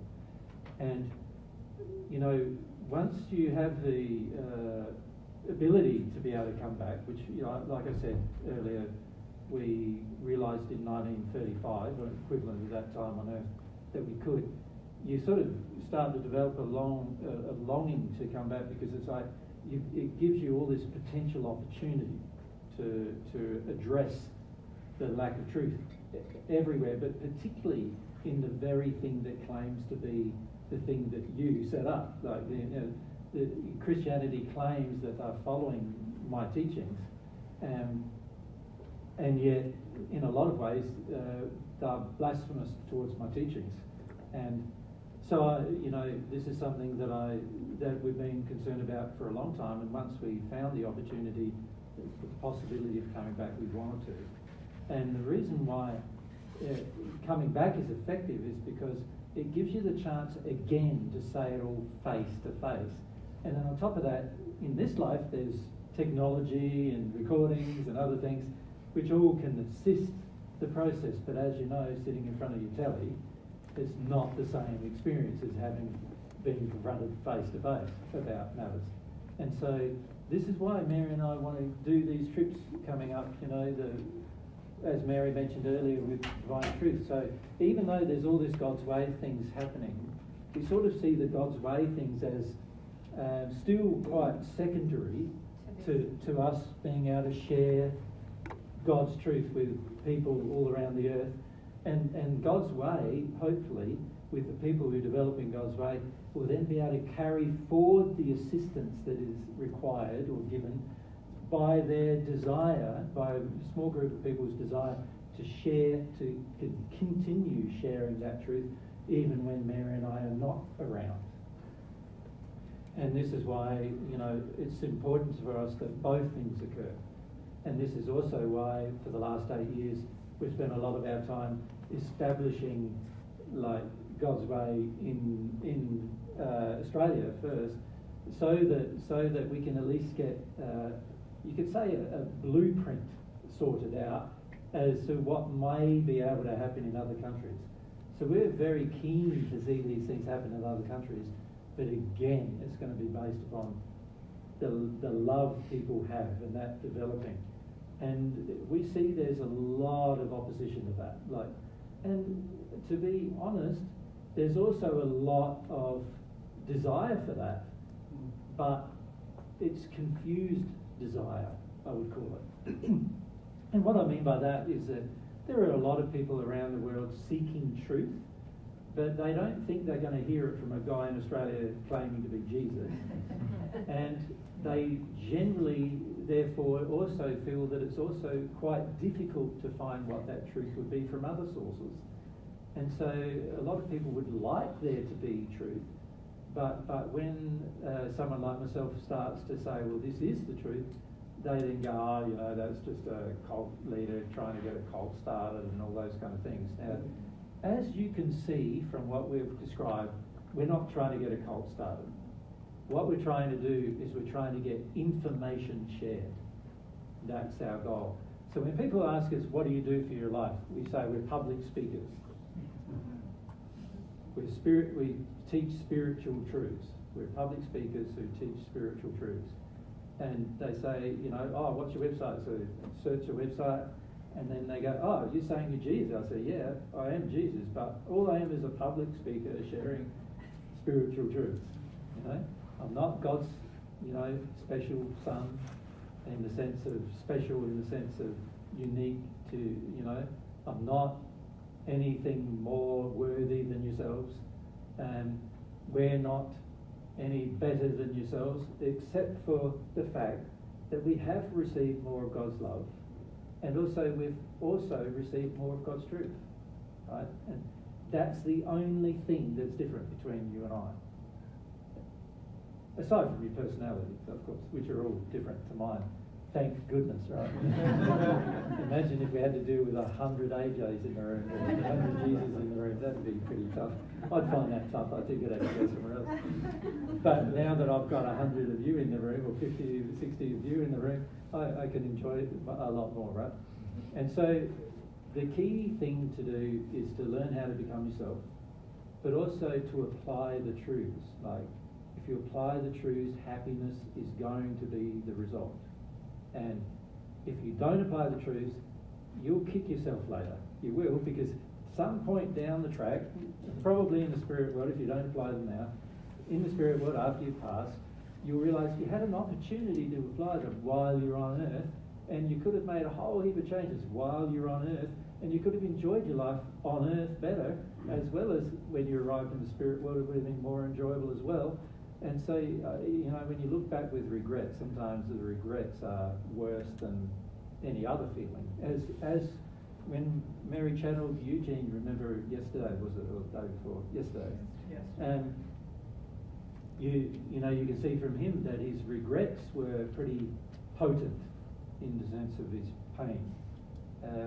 because he realised, oh, I didn't live the life on earth I could have lived, and I didn't do the things I could have done, and if I was just more brave and I was just more focused on the truth and I was just more sharing it with other people and I just took it on board internally as well, you know, it changed my internal assessment of myself, things would have been heaps different. So that's what we'd like to encourage you to do. We're glad we're here to share some truths with you. We're glad that you've given us 3 days of opportunity, and some of you, well, 8 days of opportunity while we've been in San Diego to present some truths. So we're very glad that you've done that for your own sake. And we're glad we had an audience too, because it's a bit hard rocking up to share truths and there's nobody there to share truths with. Like, so all we'd be doing then is having a conversation amongst myself and Mary, and that would be it. So we're glad for you to be part of the audience, to be here, to be involved and share with it. But what we'd be more glad about is if you actually had some faith in it and actually practiced it. That's the thing that would bring us a lot of joy to see. And we don't know whether we're going to see you, when we're going to see you next, really, do we? But for some of you, you might be dead by next year. We don't know. This is what happens, isn't it? Like, some of you may be in different countries. Some of you may have made different decisions. We don't know where you will be when we see you next. But if you've practiced and start to feel about your practice of God's truth, can you see wherever you are, you will have benefited from it? And that's the thing we'd love to see. You benefit from it. Vijay, you want to? Thank you so much for your time. I don't know how it happened, but one of the experiences I had around both of you several months ago was the level of humility in your soul. I had this intense feeling, and I'm not sure whether it's my spirit friends gave it to me, but the level of humility in your soul, I know you talk about humility, but I have never run into anything even close to that in my interactions with people on earth. Every day we remind ourselves, be humble, be humble, be humble, be more humble. But the flavor of your soul, that humility element was just so strong in the feeling that I got. And it was just, a reference point for me, I guess, going forward. Yeah. All the benefits we've enjoyed from receiving God's love have come from our desire for truth, our faith in God, and being humble. And, humility is the one aspect that is really dependent on you. Love and truth and these things exist. External to you. They're external and we can desire them and receive them, but humility is the thing that we have to develop. Yeah, two things, humility and faith. Yeah. They depend on you. You're not going to be gifted them. Not everybody has them. Many of you have been indoctrinated away from faith and away from humility through the course of your life. And they are the things that are going to benefit you the most in your relationship with God. The more you get to know about God, the more you realise, wow, this is just so amazing. And isn't it amazing how little I know? Like, it's just absolutely amazing. The more you grow on this path, the more you understand how much you have to learn, and how much. Yeah. And the beauty of humility, if I can say this, humility is the quality that leaves you open to learning more things. So the more humble you become, the more you will learn. You understand? So without humility, learning is not possible. And the main reason why Mary and I have learnt the most of all the people who've ever lived on this earth, and we have, and that's not a statement of error, it's just a statement of fact, is because we've been more open to receiving that truth than any others. And the main reason why that's been the case is because we've been more humble. Does that make sense? Yeah, the more humble you are, the more you're able to absorb new information without rejecting it, without pushing it away from yourself. The more humble you are. And this is why developing the quality of humility is so essential for your future. And then, of course, having the faith that God will reward your humility by giving you truth. Right? So the way it sort of works emotionally is the more humble I am, the more truth I can receive and actually feel in my soul. And so you can see that as far as it depends upon me, the humility is one of the most important things I need to develop. So when we say to you as a group, many of you are very arrogant, the reason why we say that is you don't understand the problem of being very arrogant. The limits it's placing upon you. The limits it's placing upon your ability to learn and your ability to change. As soon as you become arrogant, you're basically putting huge blocks to the absorption of truth in your soul.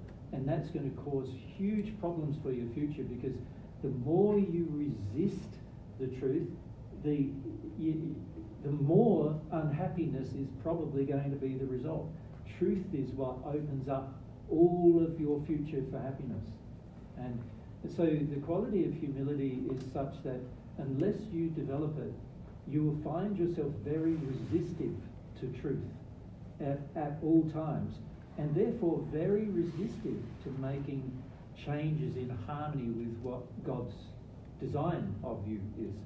So I find the quality of humility so important, because without it, and this is why I keep saying to many of you, without this humility, the emotional absorption of truth becomes impossible. And the net result of that is going to be you're going to be living in a lie. And the net result of living in a lie is unhappiness every single time. Every single time. So you can intellectually believe you believe, while at the same time have no truth in your soul whatsoever. Right? Because of the lack of humility that exists in your soul to be able to absorb truth. And so a person who's humble absorbs truth easily. You don't keep your own opinions anymore. They don't matter anymore. It doesn't matter what you think anymore. It doesn't matter what you have to feel anymore.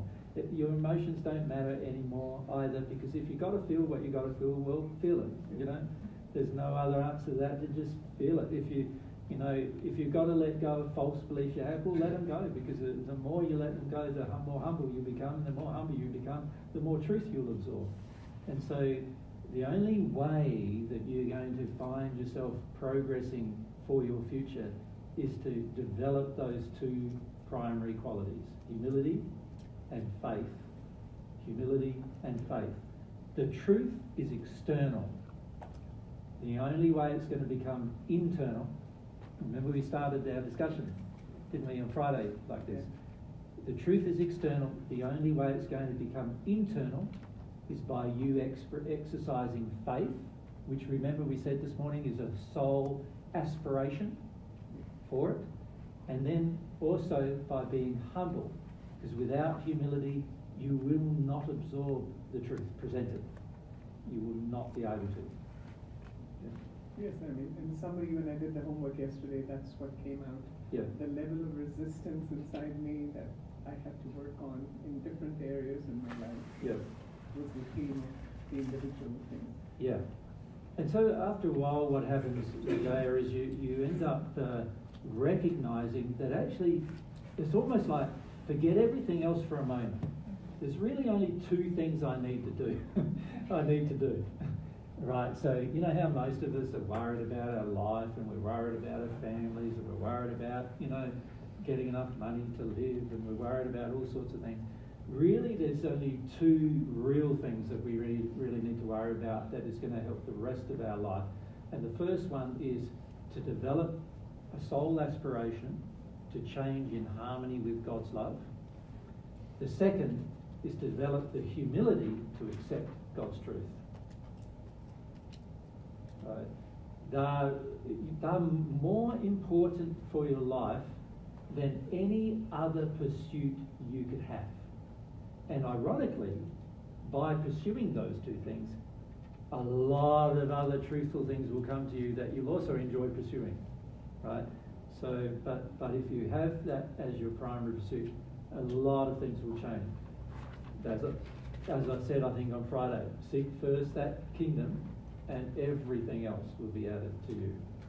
All the knowledge you can imagine, all the experiences you can imagine, all the love that is available to you, that you can imagine far beyond what you can imagine, is available to you as long as those two qualities are developed. If you don't develop them, then the opposite is also true. They will not be available to you. The love will not be available to you. The truth will not be available to you. It will not enter your soul. It will enter your mind, but your mind's pretty useless. You know, it's a tool used by your body to function, and it's incapable of true assessment of anything. It's capable of some logic at times, but only when the soul doesn't have opposing emotions. And so, you know, at the end of the day, it's not really very logical, and this is why there's many spirits who come to talk with us, Mary and I, over the course of many years, and they think they're going to trick me with their logic, many of them. Like, so there is all these spirits who come, natural love spirits in particular, and as soon as we boil down to some functional things, they're going, this logic is so confronting because it's based on the truth, and a person can be, if they're connected emotionally with themselves and connected to their soul, connected to faith and humility, you will become an extremely logical person by doing this as well. But it will be logic based upon what's going to benefit your soul, not your mind. And it will be a feeling-based logic. Right? Feelings will appear. So this is how many of you ask me a question and I'm off, right? And you know, when I say I'm off, I don't mean I smell. I mean that, you know, you ask me a question and I answer it pretty much instantly. And that's all based upon what your soul is capable of doing. You don't have to think about things so much. Your mind can't sort things out. And there's, you know, in your future you'll find if you continue to progress God's way, you won't hardly need your mind at all. And you'll be using your emotions all the time to assess, and it will be all loving assessments as to what is truth. So that's what we'd recommend for you. Thank you.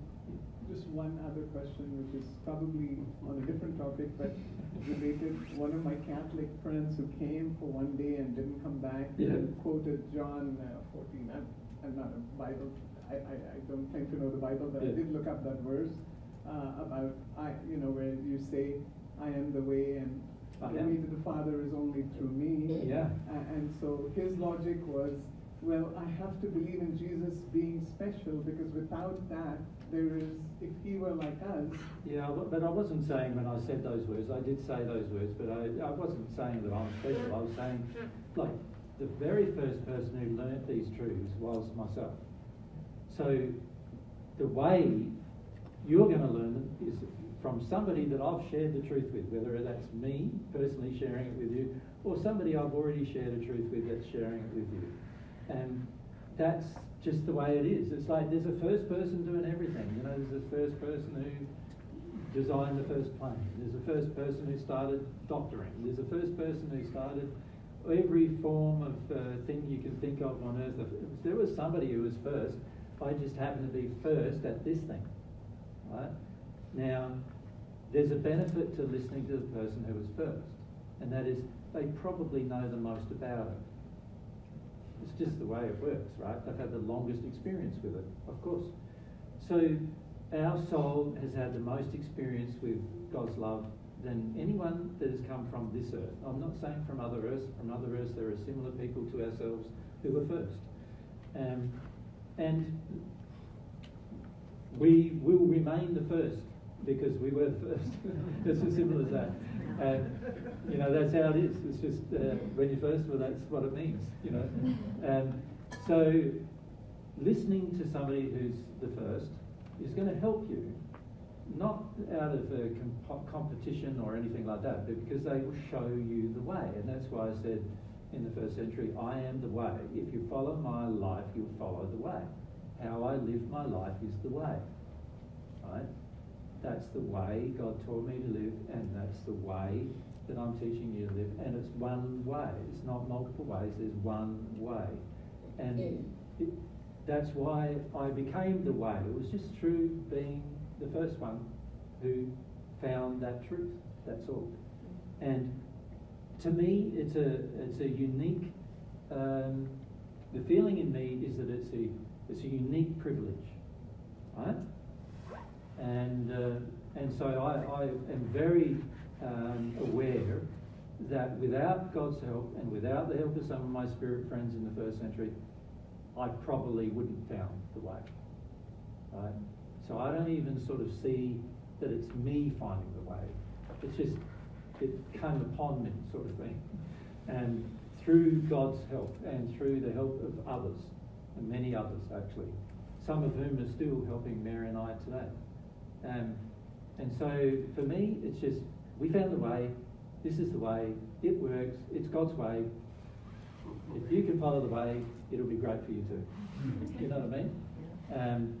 And there's no sense of, in that there's no sense of competition or superiority or feeling that we're special in any way, aside from the fact that we're first, right? And, you know, there had to be someone that was, and we happen to be the first. So when people quote these verses, which actually come from things that I have actually said, frequently they misunderstand those things that I've said.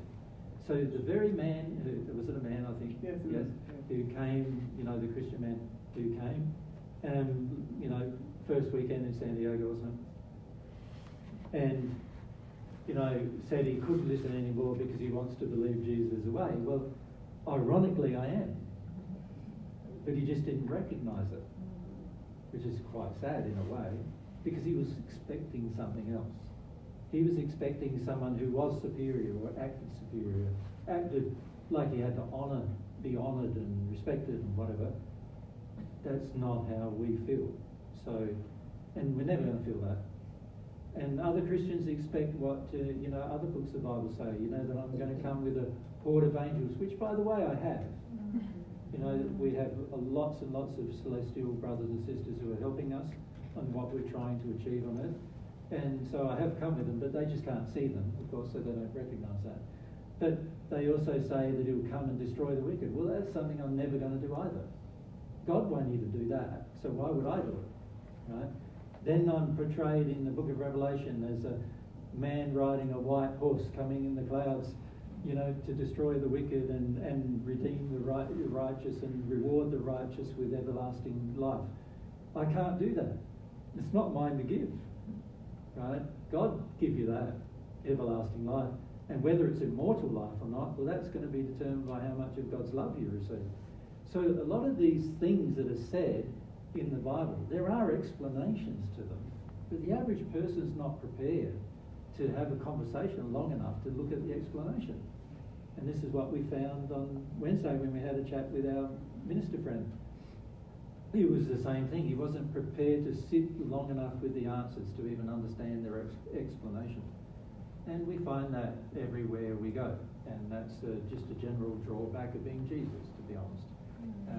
If I wasn't claiming I was Jesus, a lot of times the people would probably listen more closely to what's being said sometimes because they feel like, oh, that's an interesting thought. But because of the Jesus thing, they're often going, oh, you know, he's saying it's Jesus, so it can't be true. You know, that kind of thing.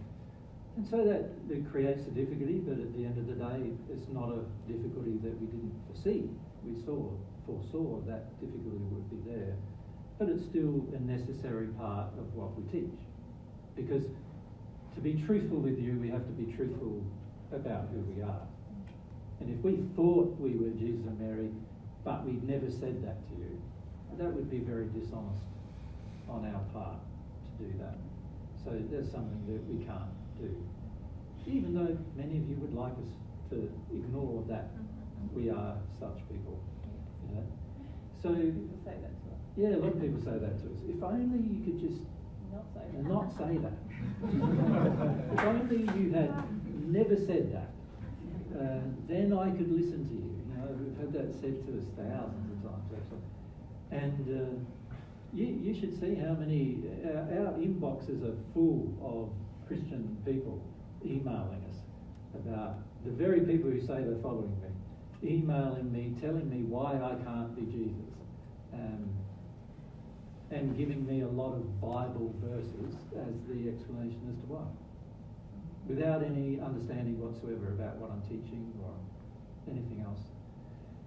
And in a lot of ways, I just felt like saying, and in the future I probably will say to people who are ministers and other things like that, I just say, well, it's a very silly thing to presume an understanding without question. And what I mean by that is it's a very silly thing to presume Mary and I, just by claiming we're Jesus and Mary, to presume that means a lot of other things. That's a very silly thing to do. You've never met us historically. There's things written about us from 2,000 years ago. Anything else that's been written from 2,000 years ago is hardly recognisable to now. So why would you expect that anything written about us would be very recognisable? You know, we're not the people who the Bible claims we were.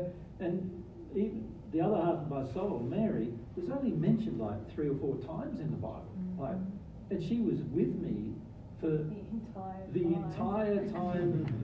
You know, once we met, she was pretty much, there was a short period of time when she wasn't with me, but after that, with me the entire time. Like, well, nearly in all the gospel accounts, I was there. The entire time. The entire time. Almost, right. So from the time of, shortly after I began my so-called public ministry in the first century, Mary was with me the entire time and hardly mentioned. Like, how did that happen? Like, how do you not mention the wife of the person you say, you know, you're listening to? There's something wrong there, right? But this is the thing, is that people make all these presumptions about us and then say, because of those presumptions, what you're teaching cannot be true. To their own detriment, of course. So this is something that we hope we will be able to correct in the future. One of the things we're hoping to do is to have proper debate about false beliefs on the planet. You know, the false religious beliefs that are in every religion. We would like to raise issues of this can't be false, this can't be true because, this is false because. You know, we would love to start these debates, but at the moment, the way that everyone gets to ignore whatever we say is by saying, well, they're claiming to be Jesus, so we can just ignore Mary, so we can just ignore what they say. Now, there'll come a time in the future where it's going to be harder and harder to ignore what we say, right? Yeah. And it's going to be interesting to see what happens then. And but I'm looking forward to the time when we can have proper discussion about the flaws of all religious faiths on earth, the flaws of lots of different beliefs, because the more you can expose the belief systems that are false, the higher likelihood there now is of people wanting to find out what is true. Right? So this is one reason why we do need to have a discussion about what is false, and so that we can discount what is false and focus more attention about what is true. And the more people become aware of why it's false, you know, how love is the measure of everything, they'll be able to also then work out what's false in their own life as well. If love is the measure of everything, they can work out that too. So we're looking forward to that time. Obviously, by Mary and I travelling, there's more potential exposure to that time. But still, the main focus of the spirits who follow us around attacking us is to just attack who we are, so that people don't listen to what we teach. Yeah. So even those of you who are not convinced about who we are, we would suggest to you, don't worry about that so much. Focus on what we teach. So you find the benefits in what we teach. Yeah. If you apply it with understanding, if you grasp it emotionally and then apply it, you will benefit, and then you'll realise it's true. Magic. What we teach is true. It's magic. And you know, it's what I love about God's truth is just the more you apply it, the better it gets. But you just have to apply one thing that we teach, and life gets better. And that helps you to build faith. A lot of people stumble with the very first things, you know. Yeah. Humility, change in beliefs. Yeah, basically they stumble with their global error of how they deal with their emotion. That's where there's the majority of problems. And if you can just address faith in that area alone, you will make some major changes in your life. If you can just understand how the soul works and just go, my brain and my soul is my emotion, and just understand it at that level, then at least you might then, and have some faith in that, then you can make some very significant changes in your life into more happiness just by understanding that one thing. Yeah. And yeah. So that's what we'd like to encourage you to do. And encourage you in your relationship with God, you know, in prayer. Yeah. And you know, something that Eugene, I think, said to someone yesterday was just placing yourself in the position of prayer is a very beautiful thing, actually. It opens you, and whether or not your prayer is sincere yet or not, it will become more sincere if you are genuine in your attempts to pray.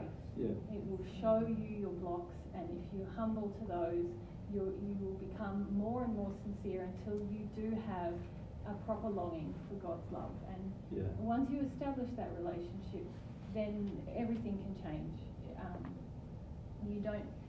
You will appreciate your brothers and sisters who are further progressed, but you will know that God is the authority in your life, and you will seek that. So that's what we'd encourage you guys to do over the coming years. And we hope to see some highly developed individuals who have done some of these things about their soul by the time we see you next. Bursting full of aspirations. That's right. And we'll see whether that happens or not. But you know, that's going to depend, isn't it, almost totally on your own aspiration, on whether you develop that quality of aspiration.